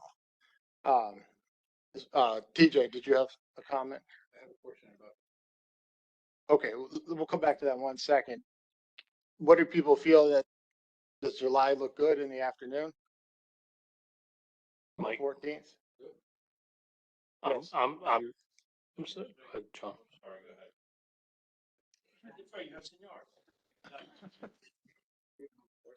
Problem with the July is we're commercial fishermen. This is the way we make our living. Nope. We're here volunteering our time. We We're not know. getting paid for it.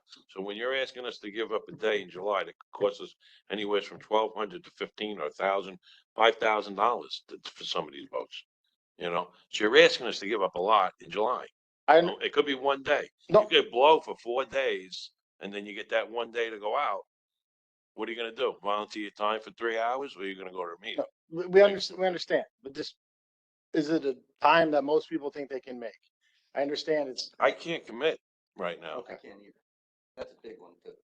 And that's, to miss. That's a big one. I'll try. I'll do my best to come, Evenings worked a little better for me, because I was done fishing. Yeah. But you're asking a lot. I mean, if I was to say to you, Mike or Gary, give up $5,000 for the day, come here. John, does hybrid help you at all? I mean, we got with Hank, I haven't really followed up with him. I should have done it before this meeting, but I know at least one meeting, if not a couple. He had a Starlink connection, and I know he's way out there sometimes, but obviously it would be better if we had everybody in person, but push comes to shove, can you do it? I mean, the technology seems to be there. Okay.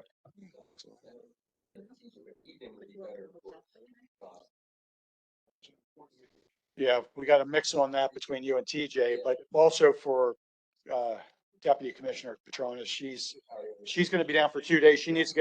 She's going to be going back to Albany after this. So, Chairman, oh, yes. I will not, I wouldn't be able to tell you until Monday morning of that week whether I'm good or not. I run the tournament out in Montauk, and I may have, last year on Tuesday, that day, we had 30 weigh-ins.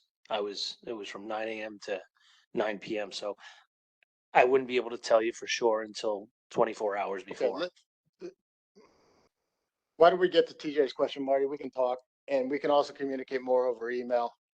But let's get TJ's question, then we're going to take a break. This is not transferability. This is new permits.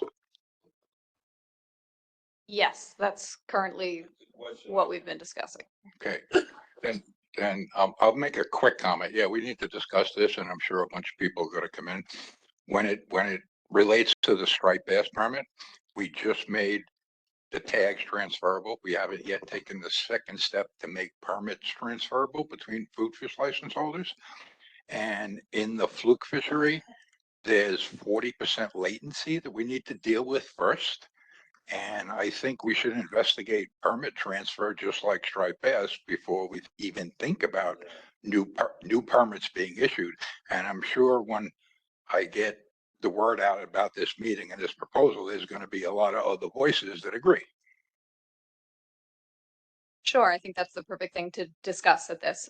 This was just something we thought maybe the time was right to revisit summer flounder after 30 years. But we're very open. I do want to hear everything, and I do want to say about the July meeting, I hope that the time can work, but I don't think it will be the only time we're discussing this. I'm sure we'll go on, and I do really want to get input from everybody. You know, this is very nascent, new, beginnings of an idea, and we can have the full discussion about what is the best way forward if there is even one. Obviously we don't have to do anything, but just wanted to start the conversation about, it's been over 30 years. Maybe we can do something with summer flounder. So I would love to hear everybody's input, at that time. Yeah. Okay, let's take. Oh, I know. Yeah. Let's just take a 5-minute break.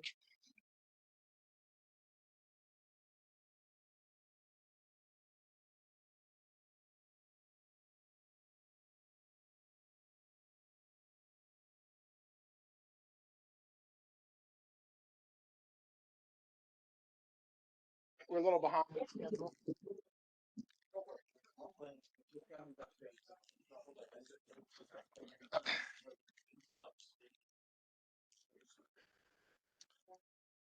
Okay. Okay, so just so we can get organized here, the next item will be the MRIP. Okay.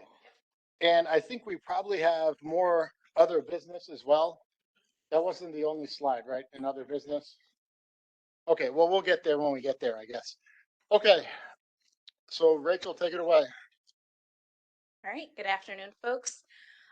So this year I wanted to just provide an update on the 2025 MRIP estimates. Next slide.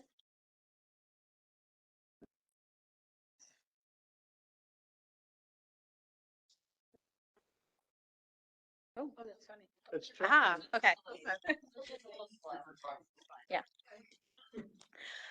So just some key takeaways from the 2025 Marine Recreational Information Program estimates.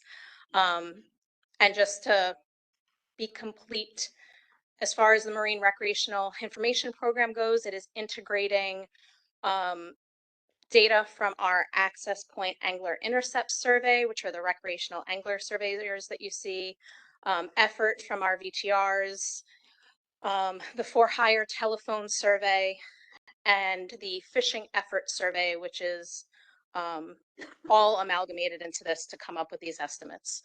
So last year we saw a significant drop in harvest overall. Those colored bars there, I know it's kind of hard to see, but that's kind of our total landings for some of our most popular species.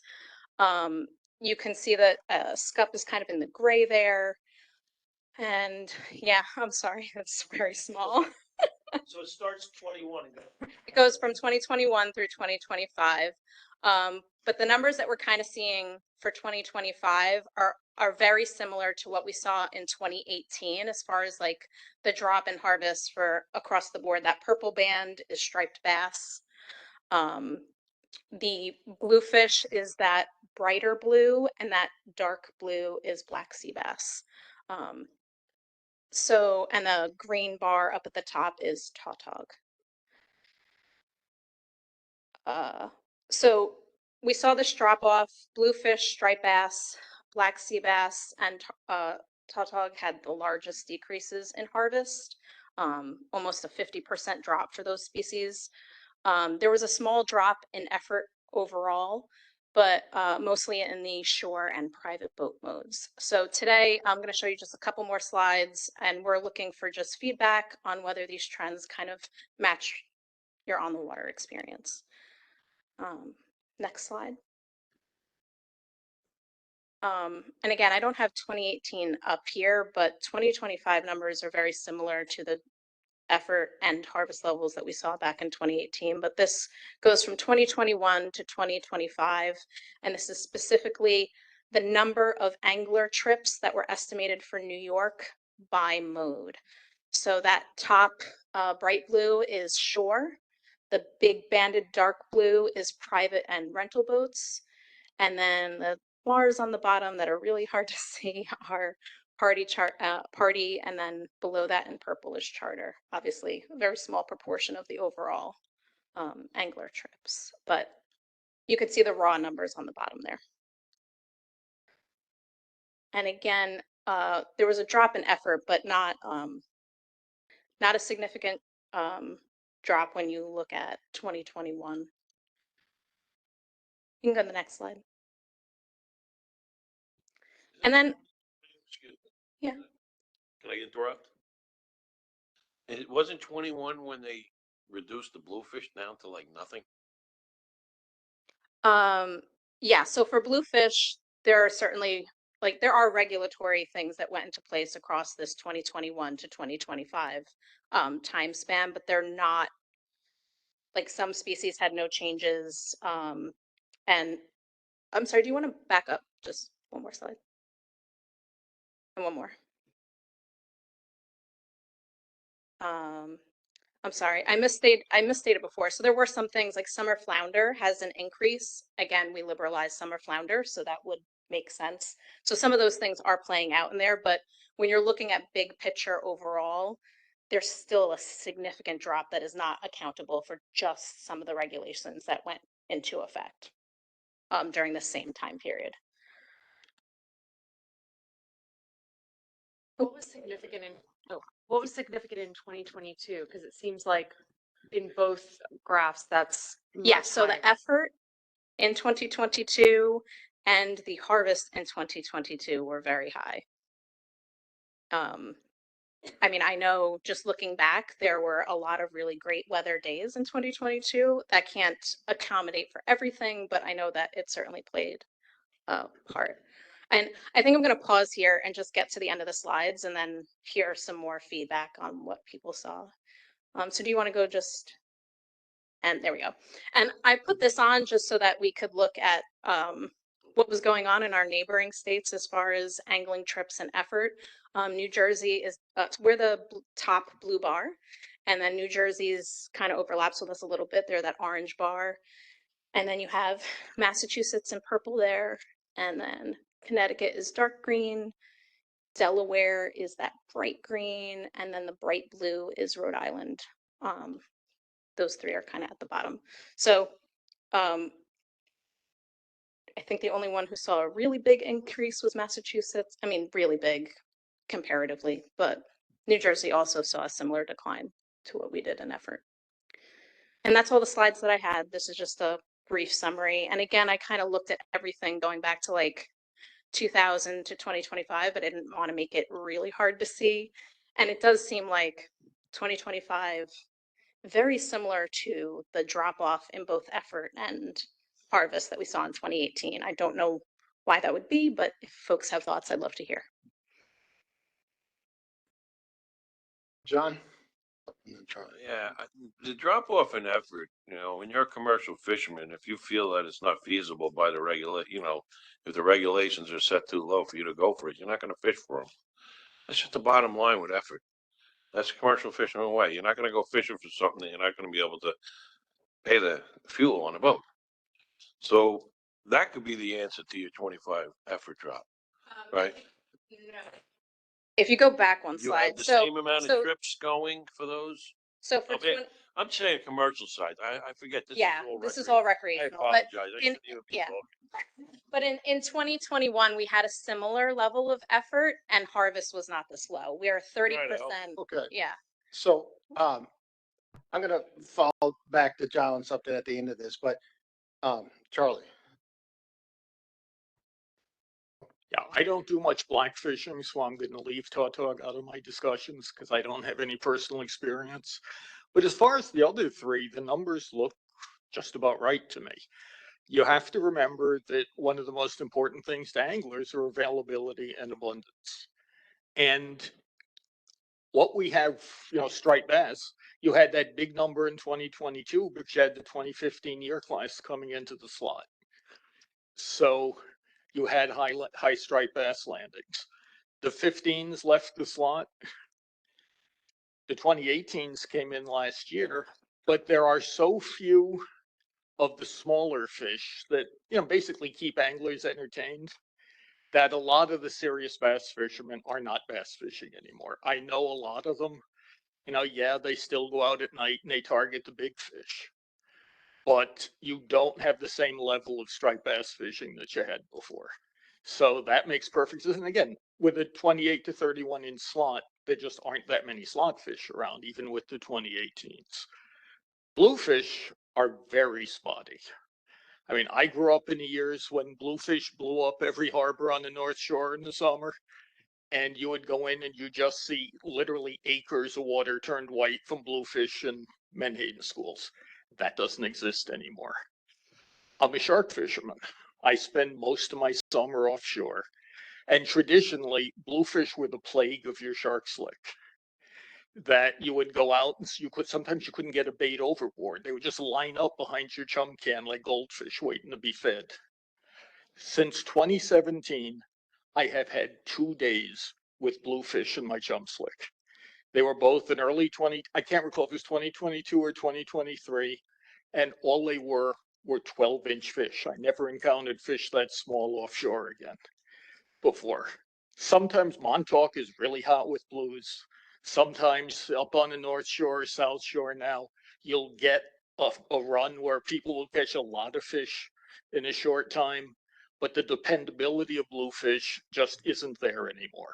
The other thing is, if you look at numbers of fish, you'll find that a lot of the bluefish numbers are from the shore fishery. And a lot of that are the snappers, the young of the year bluefish. And we haven't seen the numbers of those the last few years. Usually you bring your boat into the slip and you see them chasing, spearing all over the creek. There's some around, but they don't seem to be available in the numbers they were. Black sea bass is a little different question. There's a lot of them. And they're all about this big. I took Marty out last year just to see the fishery for himself. We caught a lot of fish, nothing over 15 inches long on the same wrecks where at the same time of year, I used to catch a lot of 3.5, 4 pound, even over 4 pound fish. They don't exist during the main season anymore. Maybe out east you'll get a few. But on most of Long Island, the sea bass have shrunk. When I used to be able to go out, we had the 8 fish bag limit. I remember going out and it took me more time to get to the wreck than it did to get an 8 fish limit. And I was picking my limit, probably nothing under 15, 16 inches with the top fish over 4 pounds. That doesn't happen anymore. Now you fish for hours and hope you get a few, 16.5-inch fish. So that's certainly pushing the numbers down on landings. Thank you. Chris? Yeah, first, do we have 2020 numbers handy? If you could just tell me what those were, please.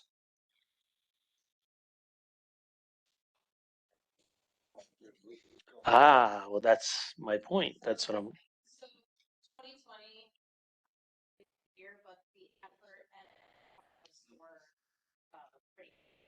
Okay. Yeah.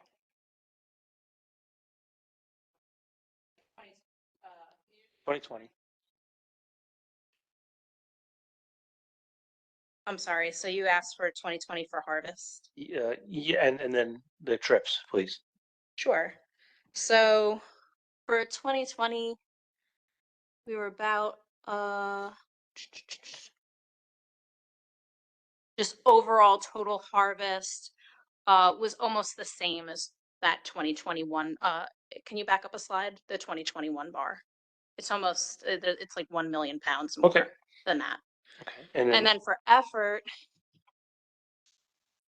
2020 was almost as high as 2022.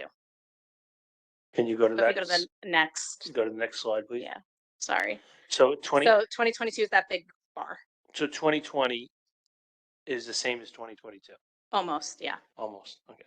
And the reason why I asked that is because, during COVID, what were you supposed to do? Sports were all canceled. So, I just, for the life of me, I can't see 2022 with the effort being that much. You had all travel sports in full bloom. Like everybody was back to normal. So what happens to that family? They're on the baseball field, they're on the soccer field, they're on the lacrosse fields, and they're not fishing the way they were in 2020 and 21. So, like, make it jive.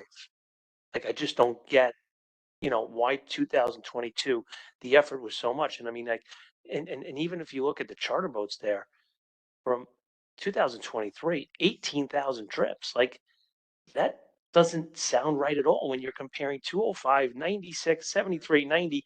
It's that's it just screams to me like, what are we missing? Like, I, I've been on this council way too long, and I've always said when you put bad numbers in, you get bad numbers out.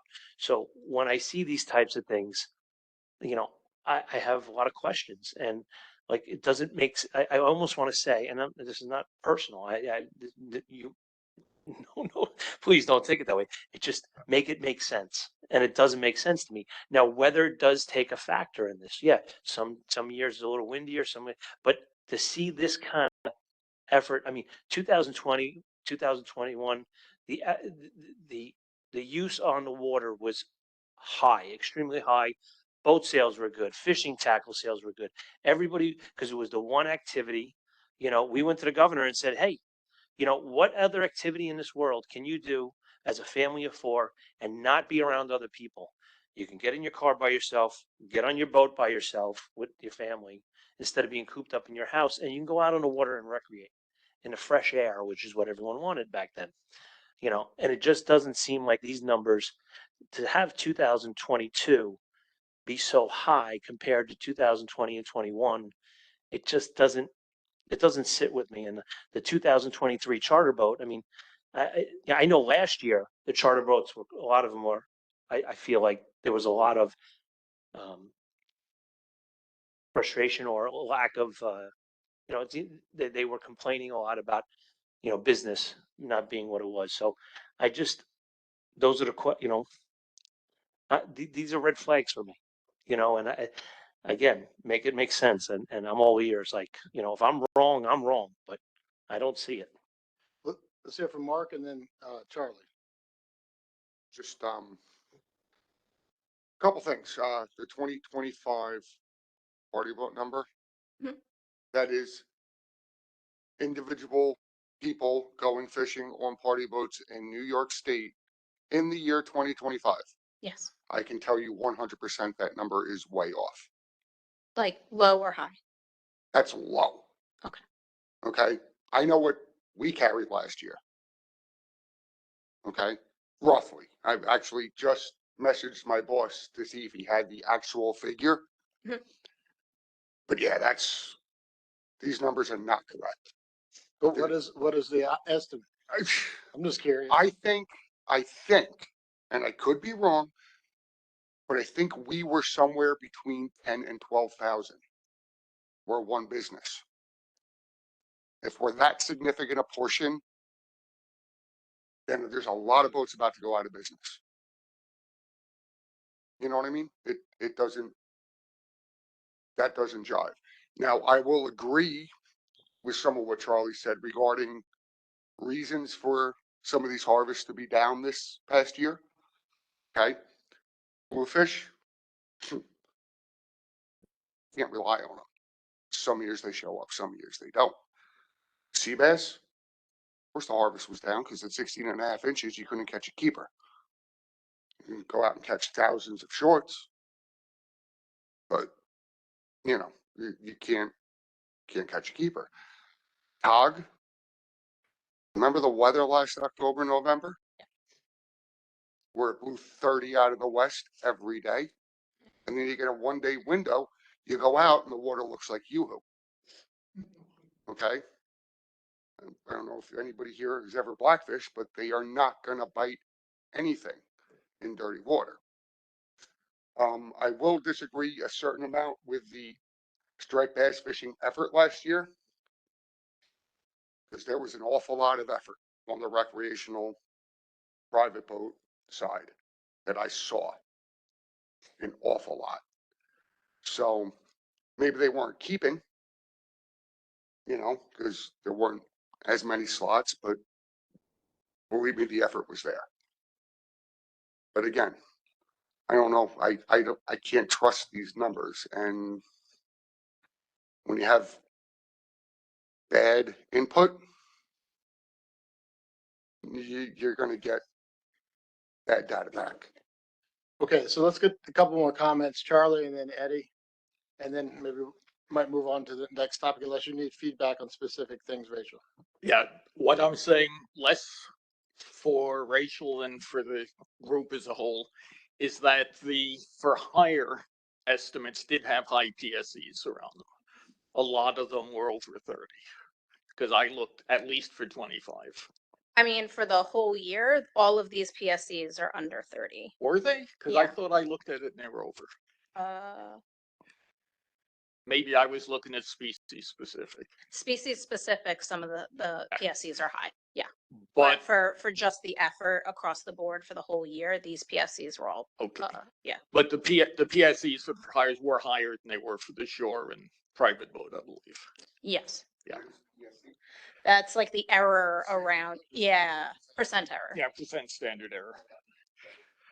The other thing when we look at 22 is striped bass are the single most important fish in New York in terms of trips.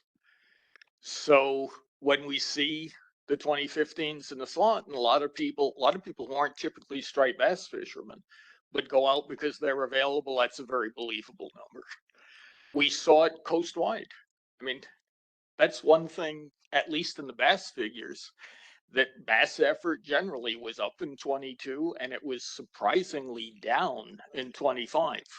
They actually were looking at a 12% decrease in striped bass, permissible striped bass landings, reduction in recreational landings. And they didn't do it last October at the ASMFC because it looked like effort was so low that it was going to achieve that reduction anyway.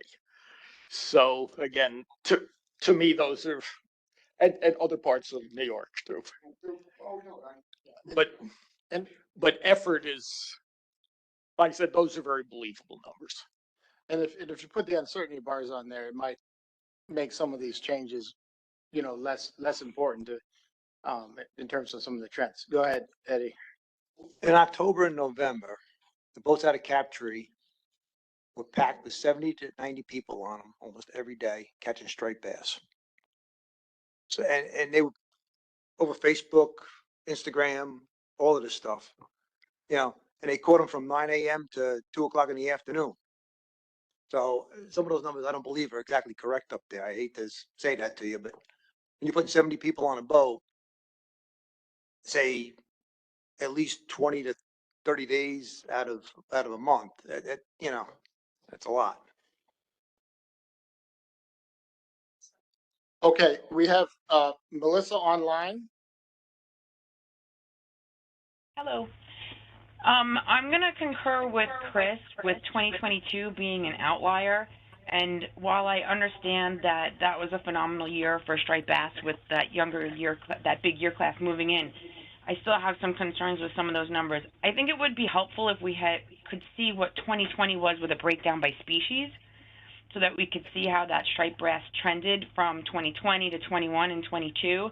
But you're saying that from 21 to 22, that effort increased by 37% in that 1 year. And when I compare that to, and you also said that effort was similar from 2020 to 2022. But when I look at bait and tackle sales, 2020 was obviously a phenomenal year. As Chris mentioned, people were home, they were out on the water, we got them, those provisions for them to fish. So we did see a great year then. And sales have trended downward every year since then. But from 20 to 22, bait and tackle sales were down 25%. So to have the sales down 25, but to see effort to be up so much in that 1 year, and even from 21 to 22, we saw a decrease in bait and tackle sales of about 10%.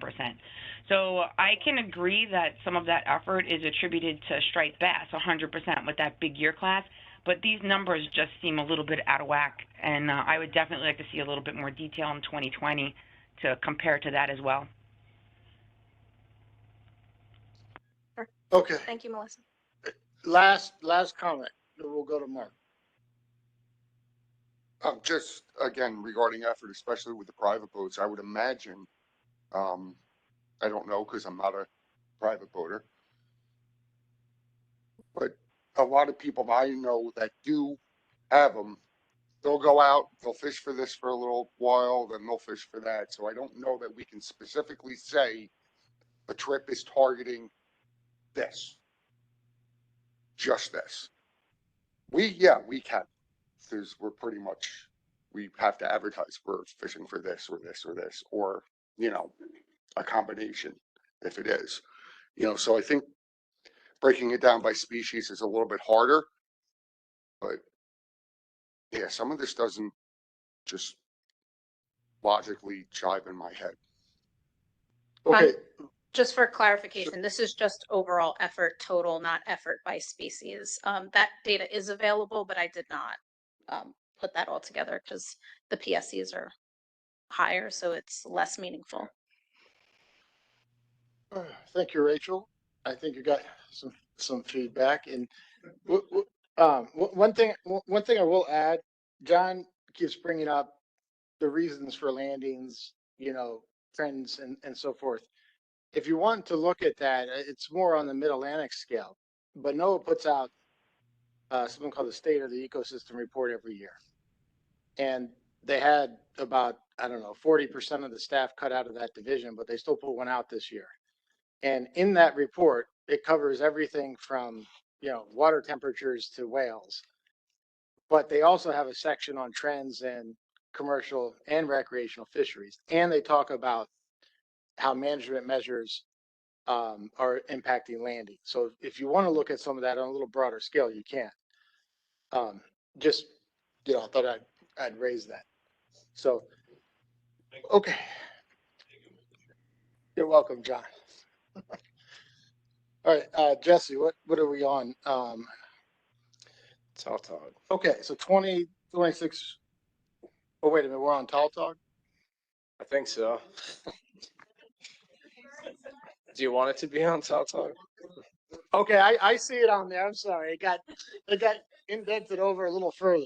Sorry, Jesse. No, you're good. Go to the next slide. All right, so back in October of 2025 at the ASMFC meeting, we received updated assessments for the different tautog regions, and in the New York and New Jersey Bight, which includes all New Jersey, South Shore, Long Island, through the Peconics. That tautog region was not overfished, but overfishing was occurring, and that overfishing is depicted in that graph on the top right. So that red line is the threshold level. That's the level you don't want to go above.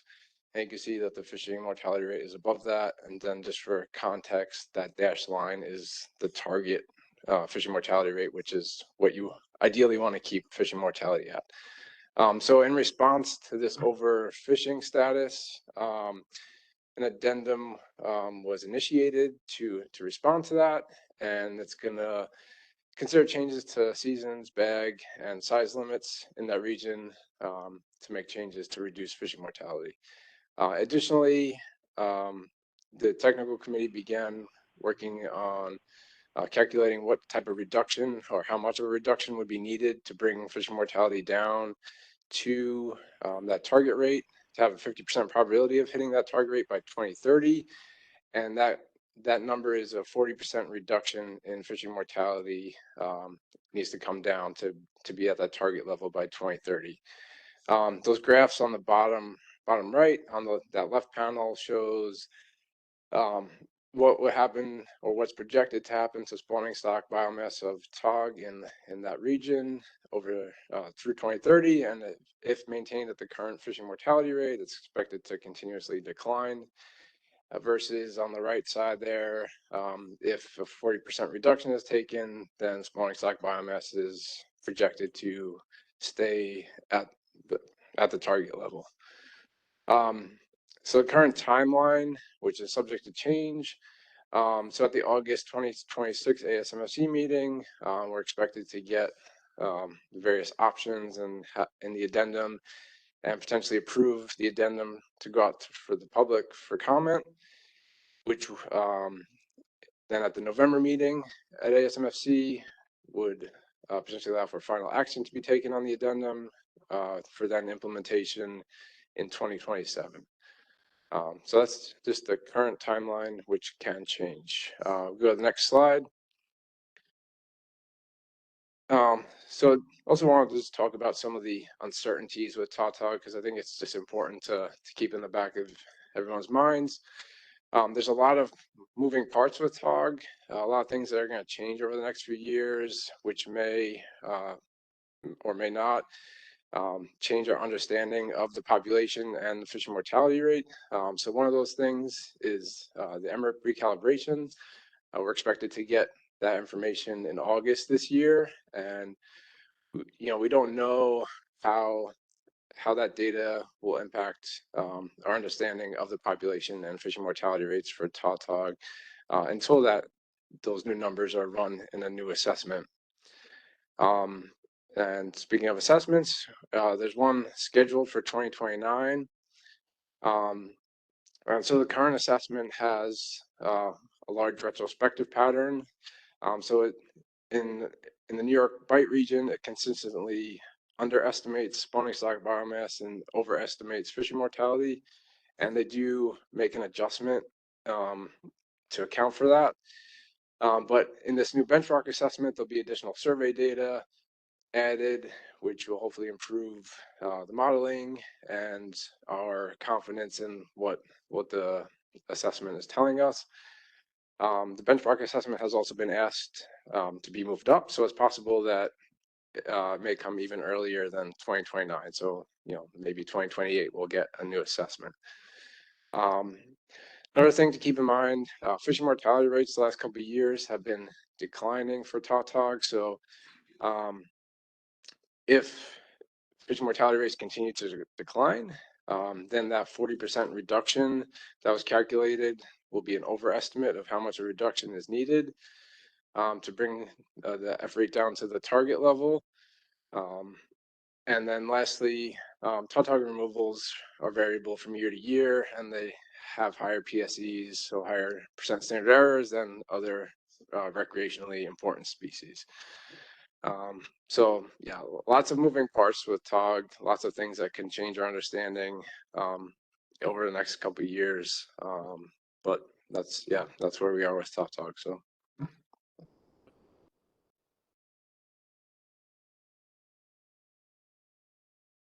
The New York Bight has a different size than the area up western of the sound.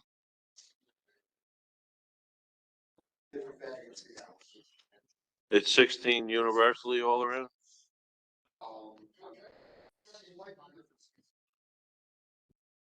Okay.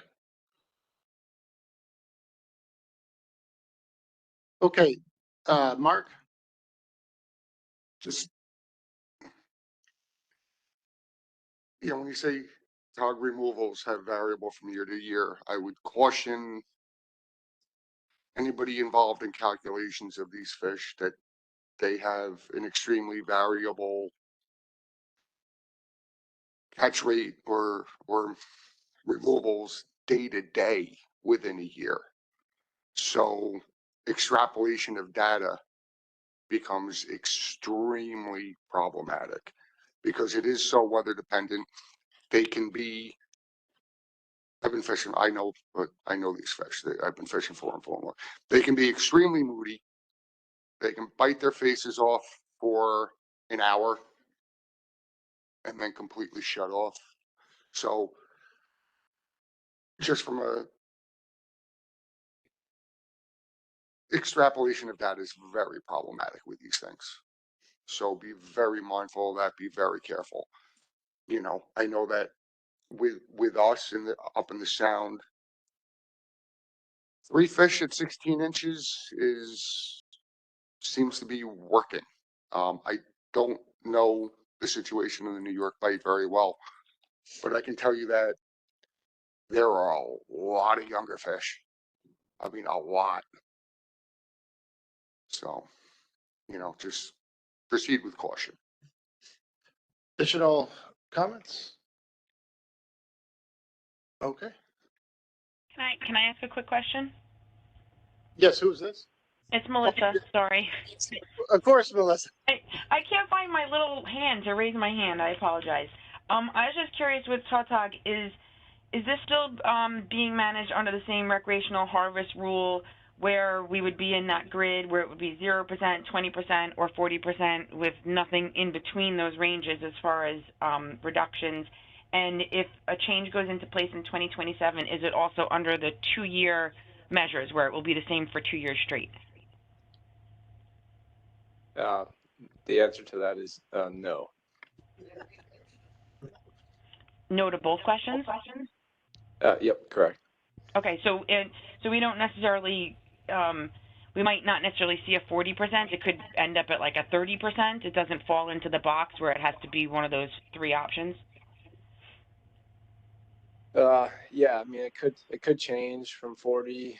I don't know, like there's always some leeway with what goes out in an addendum to what the management board can select as their final option. So yeah, there's possibility that it's not 40. That could be lower. Okay, I was just curious because I know with summer flounder, and I think scup and black sea bass, it ends up being like the 0, 20, or 40, correct? Depending upon the box that it ends up in when you factor in all the different, you know, the harvest and whatnot. Yeah, I think what you're talking about is totally different process. It's just for fluke, scup, and sea bass. Okay. But yeah, this target is not included in that. Not included in that. Okay. And also you said it could just be a change for 1 year. It's not necessarily locked in for 2 years. Yeah. So yeah, we theoretically could make a change in 27, and then if there's a new assessment in 28, you know, there could be another change depending on what that assessment tells us after that. Okay. All right. Thank you. Yep. Okay. Thank you, Jesse. Okay. So I believe the next topic is the 2026 recreational black sea bass and summer flounder measures issue, state and federal resolved. And I always like to resolve at the end of an agenda item. Yeah. Next slide, please. And this will be short. So last meeting, I made you all aware that there was a delay in federal rules that would have waived the federal measures and put in conservationally equivalent state measures, which would have meant that the entire coast was fishing on the same set of measures in federal waters, whereas state waters would have been something different. That would have been highly chaotic and would have also impacted anyone with a federal license. But on April 30th, the feds kind of pushed this interim final rule through. So now we're going to have our summer flounder black sea bass rules under conservational equivalency in place for 2026 and 2027. And this would have had relatively small impacts on New York until, you know, September came. But there were a whole bunch of southern states opening on May 1st that would have been pretty unhappy at 15 inches. Anyway, issue's been resolved. And of course, fisheries like scup and bluefish don't operate under the same conservation equivalency rules, so they weren't impacted. But that's it for this, unless you have questions.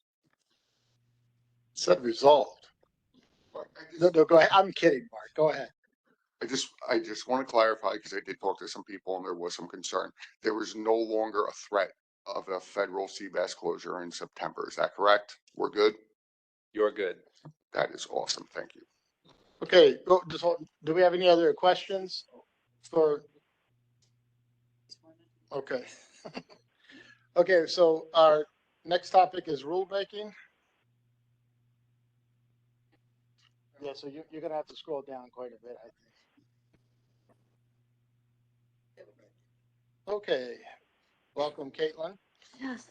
All right, so I went over this already, but the commercial striped bass, it's still proposed. I haven't gotten any emails that they signed today, so it'll probably not be adopted by June 3rd, but hopefully the following week. Next slide. There have been 2 emergency rules filed, one for bluefish for the recreational changes to increase the recreational possession limit for private anglers from 3 to 5 fish, and for anglers aboard licensed party and charter vessels from 5 fish to 7 fish. That was filed on as an emergency on April 7th, so it was in effect as of April 7th. Public comment period for that is currently open. And just as a reminder, because when you do an emergency rule, you do the emergency, and then it's also opens up for the proposed rule, so they're ongoing at the same time. And then the black sea bass rule was filed on as an emergency on May 11th, so it was in effect as of May 11th. And then the public comment period for this will open on May 27th and go through July 27th. And this rule decreases the minimum recreational size limit of black sea bass from 16.5 inches to 16 inches and advances the recreational season start date from June 23rd to May 16th. Next slide. Upcoming rules, Atlantic cod. I've been presenting on this one the last several meetings. Still don't have any update on it. But it is under chamber review. So the effective adoption target date is just to be determined, and this rule will amend the Atlantic cod recreational fishing regs to prohibit possession in New York state waters. And it is, that would achieve consistency with federal regulations in the waters of neighboring states. Next slide. And then I think this is the last one. This has been drafted and it is in legal review. So it is pertaining to Part 44, lobsters and crabs. It will be a proposed rulemaking, and basically it's just repromulgating the crab regulations so that we have direct authority to manage it under that particular environmental conservation law. And like I said, it's under legal review, and so the target filing date is to be determined. And I believe that is it. Okay, questions? Mark? Yeah, me again. I just want to, I guess, pass along some concerns that some people had regarding the publication of the sea bass regs from when they were first kind of announced as to what they were going to be and when they were actually published on the site and everything else. I think it was 4 days before it opened. And it's very difficult for businesses to announce, plan on that short a notice. So if there is anything we can do in the future to kind of give a little more lead time, you know, I mean, as it turned out, this year sea bassing's a little bit behind schedule, along with pretty much everything else. But in general, 4 days is not a lot of lead time for charter boats to book charters, party boats to put up trips, so on and so forth, and crew trips and everything else. It's not really enough time. So moving forward, if we could just kind of move that up a little bit. Yeah. Mark, we can always try. I know our rulemaking process is not that fast, and it's budget season up there, so we don't have the availability to everyone that we need to sign off as much as we'd like. And finally, also, so black sea bass, we didn't even settle this at the, like the commission level until, was it March 10th or something like that? So, you have March 10th and then you have, implementation, potential implementation for May 16th. It's not a lot of time to get it all done. And then, so I'm not going to promise it's going to get better with this kind of stuff. And there's been days where it literally changed. Oh, yeah. Or where we changed like the morning of, we're getting it done. So I know, but I know it's not perfect. I think it's. Okay. Just to the uninformed masses, that just seems like, Did you want to comment? so I got a lot of complaints. That's all I'm saying. Okay, so do we have additional comments? Okay, so the next is other business.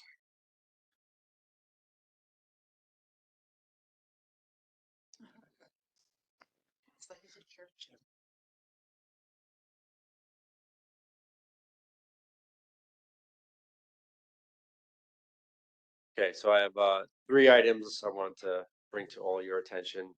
So first, there's a vessel baseline evaluation. This pertains to vessels that are, that have federal permits. So right now, there's, if you want to upgrade your vessel, increase your vessel, you have to be within 10% of the length and 20% of the horsepower of kind of the baseline vessels on your permit. And it's become difficult for people to replace permitted vessels, especially smaller vessels. And, I know we've had New York constituents who had this problem.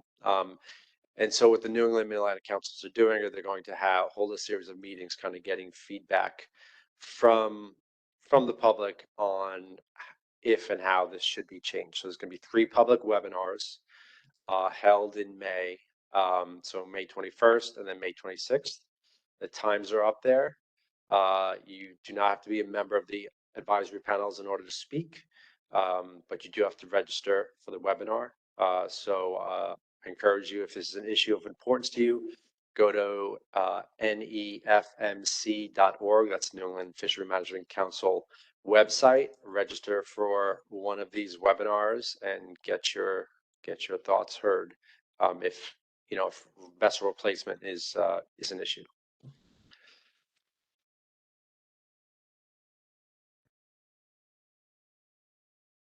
John? This was put in place a long time ago. I remember when it was put in. You remember the reason why we went to 10% and 20%? I do not, John. And this is in federal regs. New York State has something similar that only pertains to length. Okay, in that's law. where I was going. This is for federal waters, basically. This isn't for state waters. Okay. I think I remember that when it went through, but I can't recall why we did it that way, when they made it that way. Yeah. So a bigger vessel, faster vessel has more fishing power. And so it was a way to limit the footprint. Or else we could constrain to 100 permits, for example, but if boats keep getting bigger, you're still increasing your fishing capacity. So we have a couple additional questions. Yeah. I believe the reasoning was that like a big company couldn't come in, take over the license and then get a bigger boat. And, it was to keep it like a commercial fisherman, like what we are all here to represent, not a big company. Michael? Just a quick question, man. I know, do you know what they're coming up with? Are they going to increase this? Do you know any information about what the change might be? I mean, I don't know anything. I assume that their goal would try to be more lenient because this is very restrictive right now. People can't replace their vessels, but no. And I think that's really what they're looking for is feedback. Yeah. But I mean, so there is a restriction in New York that I believe is 10% of the length. We don't have a horsepower restriction. And right. So, and it only pertains to vessels that are near our max. New York might have to. There is a grandfathered in a grandfather list, but once we know what the final federal rule is, we might have to look about how that interacts with New York state law and figure out if we need to recommend some kind of a change. I mean, I just really don't understand how it's going to interact until we know what the feds are going to do. That's, all right. Next slide, please. So legislative update. I think we're all pretty familiar with A3591 from Schiavone, and it's you know, matched in the Senate by S678A from Martinez, and this was the bill that had the George LaPointe recommendations, which include the modified random selection and temporary authorized transfer license privileges. This has been amended right now. Essentially, what the Assembly has done is a new bill, A03591B, you know, by Schiavone, that now is only dealing with the random selection. So the temporary emergency authorized transfer licenses was removed. And my understanding is that that will be the subject of a separate bill. So as of yesterday, A03591B does not have a Senate sponsor yet. And also that this new version includes consideration of applications received January 1st, 2018 or later. So for example, if you've been trying to get a food fish license since 2019, you would get credit for all the applications you submitted from 2019 through the present in terms of increasing your odds of getting picked in the random selection, but only up through January 1st, 2018. So that's just an update. If and how this bill is going to move, you know, it's anybody's guess. We'll have to pay attention. Thank you, John. Do you have additional updates? One more, last one. And then we'll go to questions. Sure. So this is a quick note about New York's Ocean Action Plan. It's being updated for the next 10 years. The current plan, you know, kind of ends 2027. And so the Ocean Action Plan guides many of our management decisions that are not governed by, you know, fishery management plans, and it drives a lot of our discretionary spending on research, protection, and restoration. So there's going to be side meetings to gather stakeholder feedback that are being held on June 8th at Stony Brook University, kind of as an aside at this year's State of the Science. So you do not have to be registered for the State of the Science for that conference to attend these side meetings. They are free and open to the public. There are going to be two-hour sessions. You know, you only need to attend one, 9 to 11 or 1 to 3. There is a registration link up there. I'm sorry, it's not one that's particularly easy to say out loud. Meetings on June 8th, you know, you could reach out to DMR if you need more information about how to gain access to these sessions. Okay, questions for John? Eddie? Do you know anything about the bill that's up in Connecticut with the no horseshoe crab possession at all? That's that going through, or what's going on with that? I thought that died. Yeah, but don't quote me on that. Maybe I could take a look and I can get back to you. Yeah. Additional questions? All right, thank you, John. Okay, so we have a additional item that Charlie asked to talk about for a meeting that he attended on highly migratory species. So, Charlie, you want to take over for a couple of minutes? Okay, shouldn't take long. I was at the Highly Migratory Species Advisory Panel meeting for 3 days last week down in Silver Spring. A number of issues that will and might affect New York fishermen were raised. Mostly recreational issues. Probably the most relevant is bluefin tuna.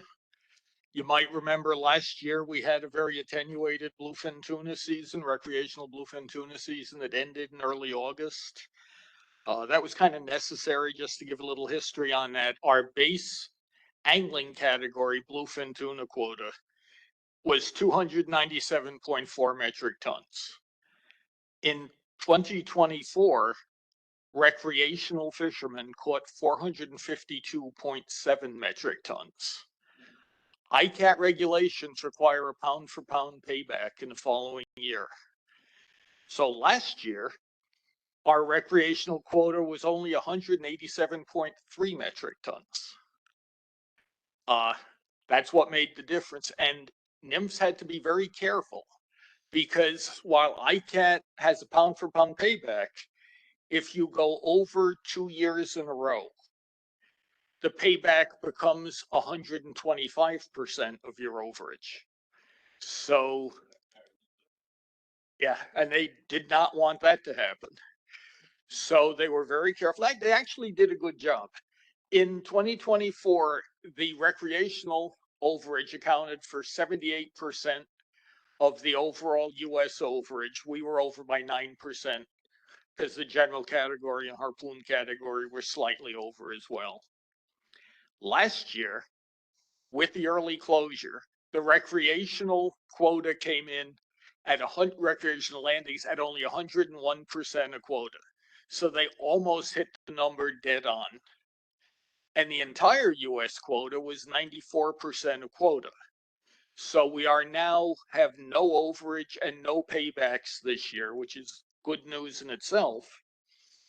But in November, at the ICAP meeting, they increased quotas. So instead of a 297 metric ton rec quota, we're going to be looking at a 341 metric ton quota this year. That has to be adopted by regulation here in the US. They think it'll be adopted, roughly around Labor Day. So there should be two on the left. But we should be looking at something a lot better than the one fish 27 to 73 that we had last year. What it'll be, we don't know yet. Quite honestly, what it'll be, NIMS doesn't know yet, because they have a lot of considerations as to what to do. Most of our overage, and last year we were over on the large school, small mediums. That's, the 47 to 73 inch fish. We were well over the angling quota on that. But on the small school fish, we were only at 84% of quota. So that averaged out to the 101 for the angling category.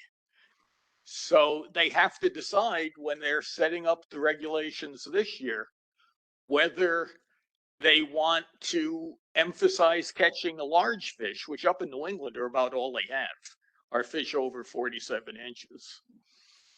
But run the risk of filling the quota quicker, because it's it's measured metric tons, so the bigger the fish you catch, the faster the quota gets filled. Or whether they want to place more emphasis on the school fish to stretch out the season. So they're going to have to figure out the balance on that. And we have no idea yet what they're going to do. They're going to be thinking about it. The comments we made at the meeting are going to have something to do with their decision. One of the things a lot of us were talking about is regional management. There is a theoretical line for bluefin tuna management, recreational bluefin tuna management, that basically passes through southern New Jersey, roughly around the level of Atlantic City. I'm going to be off by a few miles, but basically there. The southern quota is a little bigger by a few metric tons. It's like 67 metric tons under this, as opposed to, well, actually, it's broken down into categories. So I shouldn't even give the numbers, but it's only a few, 4 or 5 metric ton difference between the two regions. But like last year, there were really early harvests off North Carolina and other places to the south. And that hurt us because by the time our season began, a fair amount of the quota was already taken. If we go regional, we will start, north of that line, we'll start at 0 when the tuna show up, and we'll only have our regional quota to worry about, not what they catch down south. And quite honestly, it will also help some of the states down south, because when things get hot at Montauk and up in New England, they can lose their fall season. And like Ocean City, Maryland, their bluefin season is a fall season. So they had nothing at all last year. So by setting up a regional management system, it seems like a win-win for everybody.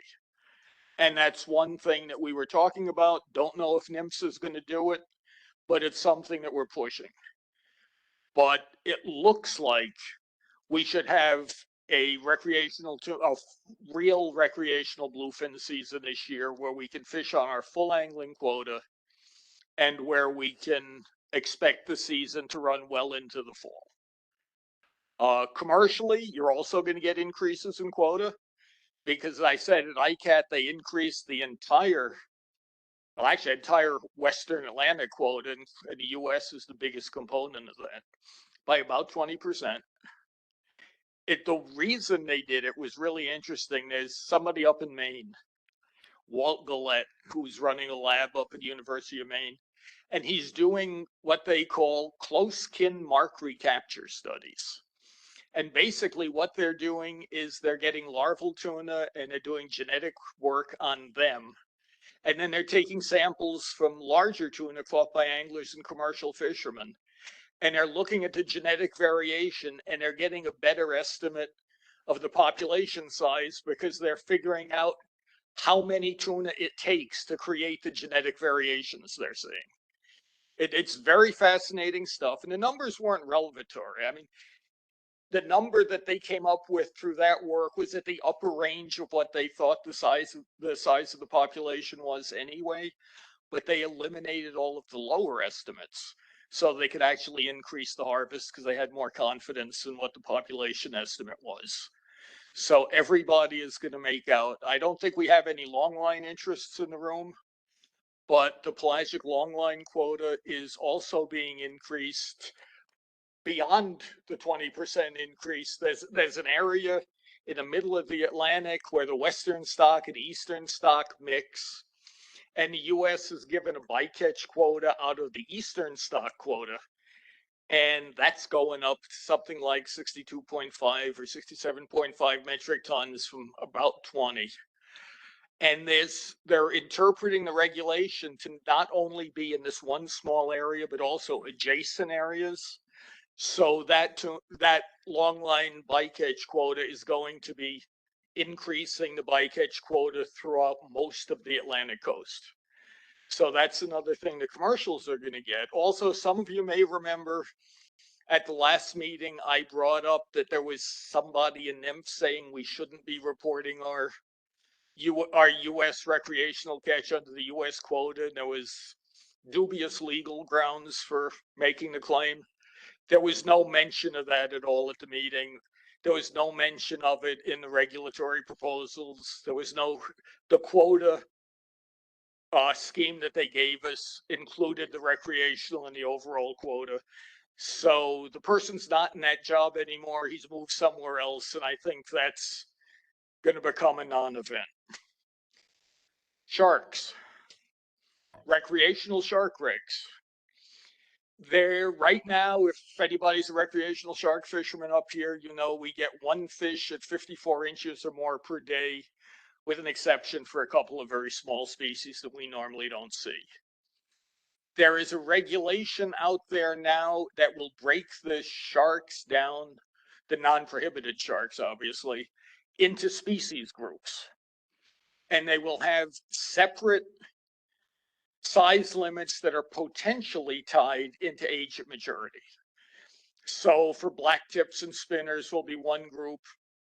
They potentially could have a much smaller than 54-inch size limit, and the default, what they're proposing doing in a preferred alternative is 48 inches as opposed to 54 for them. Freshers, a common fresher has an age of first maturity, I think, at 83 inches on average. Right now it's 54, so we're killing a lot of immature fish, at least potentially. That could go up as high as 95. It could be anywhere up to 95 inches, so it probably would not be that high. But if they increased it, it could go up to a higher limit than the 54. Surprisingly, they were talking about a default. It's still keeping it at 54 inches where people are taking the immature fish. But there was substantial comment excuse me? Yeah. Yeah, I know, it's a tiny fish when you think about it. That's too, they're not going to go that high. If they did it, they would probably do something like 72 or 84 inches, something like that. But like I said, 83 is the age of maturity, which is probably what they should be doing. But there was a lot of comments at the meeting saying we should be increasing thresher and 54 inches shouldn't be the default. How close they listened to that, I don't know. But there was public support, not an awful lot of opposition.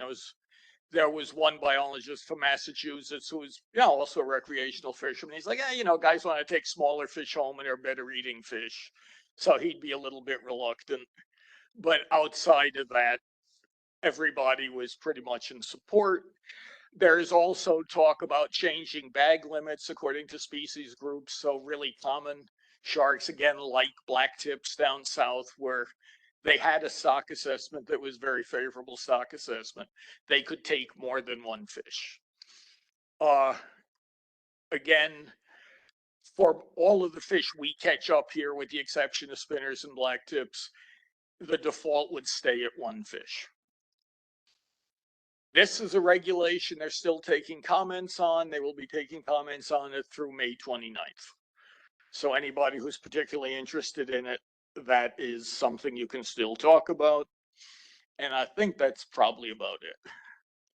Okay, thank you, Charlie. So we'll take a couple questions, and we still have a couple other items, and we're after 5. But Mark? Just a general question for our scientists in the room. Very interesting about the genetic diversity on the bluefin tuna and how they use that. It's got to be some kind of mathematic formula that works out the stock. Is any of that applicable to any other fish, perhaps? Would there be a way to do that? Charlie, can you just clarify what they did? Basically, they look at check the DNA of the larval tuna, and then they do the older tuna, and they look at the genetic variations, and they figure out how many adult tuna it would take to produce the variations they see in the larva. I don't know how practical that would be on smaller fish like fluke or something, just because the populations are so big, but they are probably going to use it in the sandbar shark assessment. So it can be used on other species. So the note I would make, I haven't seen this used, but what is the uncertainty on those estimates?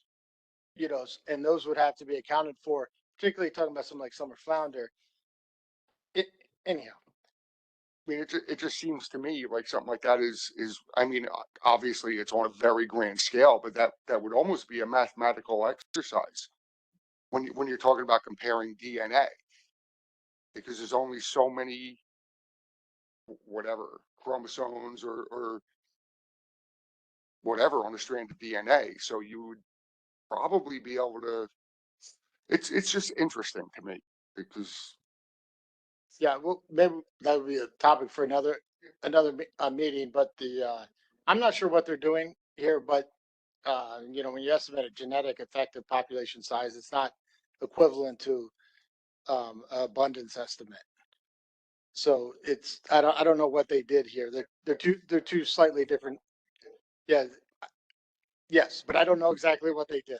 So the funny thing is, even the guy who had developed the theory doesn't know exactly how it works. He goes, I have my, statistics guys that work it all out.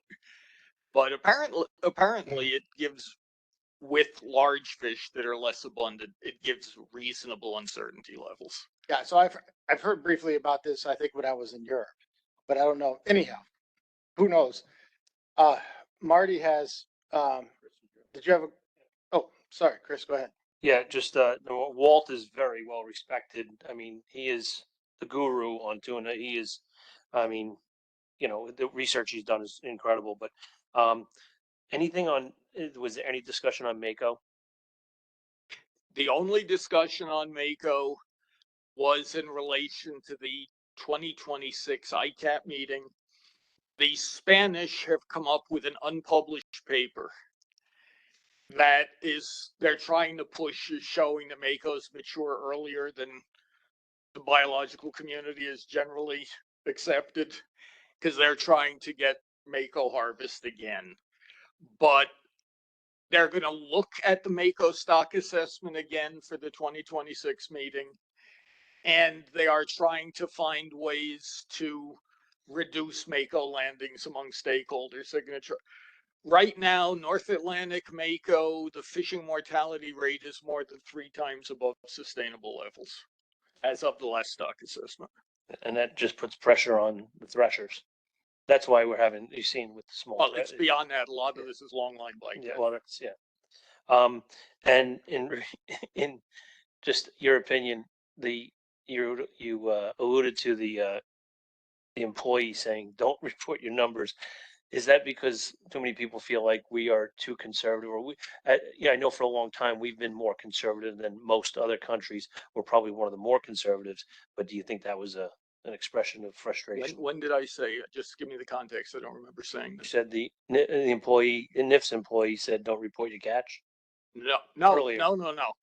The NIMS employee told ICAT that they were not going to include U.S. recreational landings in the tuna quota, which basically means we'd overfish our tuna quota by 20% every year, and be subject to sanctions. Was it like a bluff threat, you think? No, I think it was an idiot who left his job. There you go. Thanks, Charles. All right, Marty? Yeah, I don't want to keep it. Yeah, I don't want to keep us any longer, but there's one oversight I made back during the shellfish aquaculture update. I meant to mention. So I'd mentioned that we had a roundtable with the oyster farmers and the secretaries of agriculture and markets, and DEC came down for that. And one of the major issues that was raised was continuity of communications between the industry and DEC and ag and markets. And so one of the ideas that was teed up at that roundtable was that DEC had a shellfish advisory committee. And in fact, we do. And that shellfish advisory committee has not met in quite some time. I don't know if it's 17, 18, 20, but it's been several years. And that's a possibility, but it's not going to be a solution to the communication problem that was raised at that roundtable. So there have been alternative discussions about what else we could do. And so one concept that's been raised, and I want to at least put it on your radar and bring it back at the July meeting, is developing an ad hoc committee of this council that would be composed of this sector that's it's been under a lot of duress.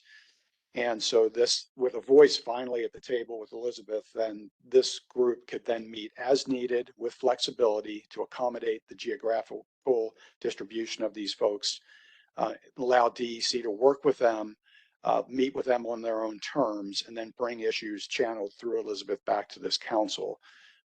So that's something that I think our staff in concept is comfortable with. And I've just most recently, I think today, brought this to Elizabeth's attention. So she'll process it on the industry side. But I wanted to just put it out there for you all to think about. It's a methodology that I've used many times in the advisory groups I've had the privilege to work with over the years, back to Maryland and Potomac River Fisheries Commission. It's not something that's so rigid that we'd have trouble appointing people. And I think it could be nimble and work well for them. But, if there's any initial feedback, that's fine right now. Otherwise, just contemplate it. And I think maybe we bring it back at the July meeting when Deputy Commissioner Petronas is here. And I think we can have a more robust discussion about that. So unless you have any questions or comments. Go ahead, John. I thought we had somebody on this council representing aquaculture, didn't we? Oh, we do. Oh, okay. I'm sorry, I didn't know that. Is this have you been here? This is my second or third meeting. Okay. It probably was. Yeah. My third meeting.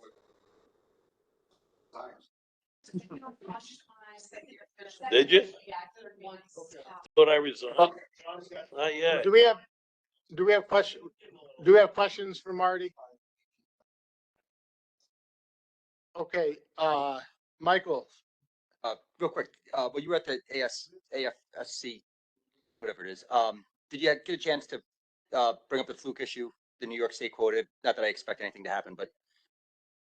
Oh, on just overall how the quotas are divvied up again. And so, all right, so the short answer is that we didn't have a window of opportunity, but I think this goes back to, John, that the whole idea, we've had lawsuits involved with our apportionment of the quota and all that.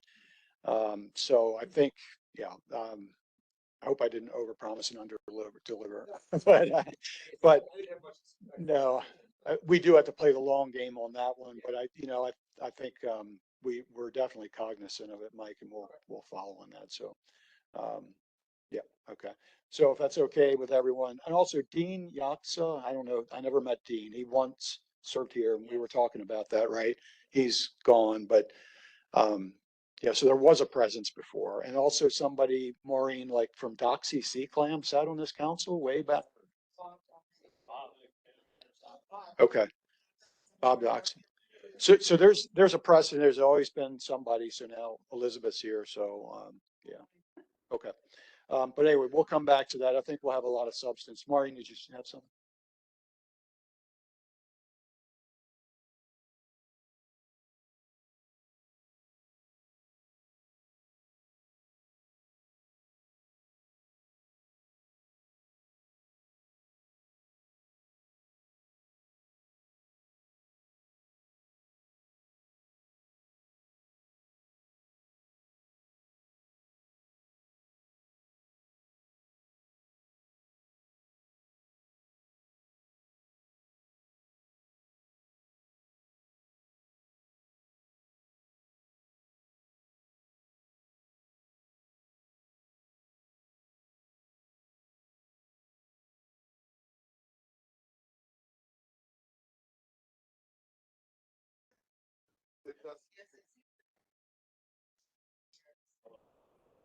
Okay. All right.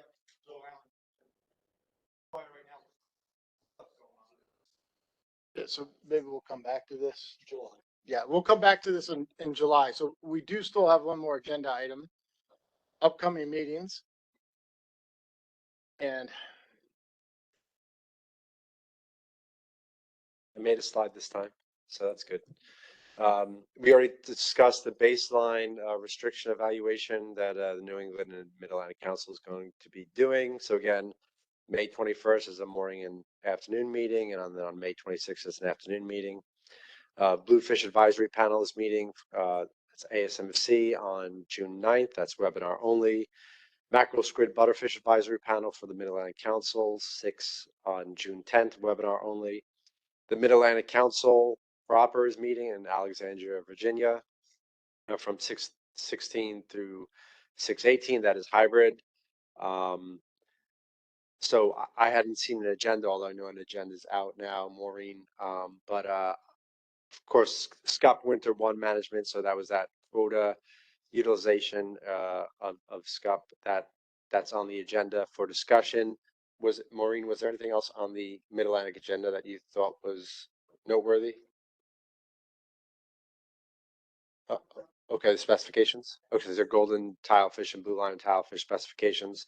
I was just on the monitoring committee meeting today for that. So golden tilefish, I don't anticipate anything changing. And for blue line tilefish, we weren't going to recommend any management changes, but if you're in the blue line tilefish fishery, the commercial quota has gone way up. So you shouldn't expect to see any of those seasonal closures this year for blue line tilefish. Stumble Flounder Scup Black Sea Bass Advisory Panel meeting on June 22nd. That's a webinar as well. New England Council meets in Mystic, Connecticut on June 23rd to the 26th. That will be hybrid. And then we'll be back here on July 14th rather, for MRAC here in Kings Park, but also hybrid. That's it. okay, any questions? I had mentioned before the line meeting, it's tough, but if she does it during, she can meet. She also made a, she was approved. Okay. So, well, but I couldn't remember what we decided on terms of voting remotely, but anyhow, Though I think we should probably talk and get a communication out about the July meeting, maybe next week. Sure. Because if we have the July meeting, we want to make sure people are here. And a call for agenda items or? Yes, yeah, and if anyone has agenda items for July, please get them to us soon. So, okay, I think that's everything. We're adjourned. Thanks, everyone.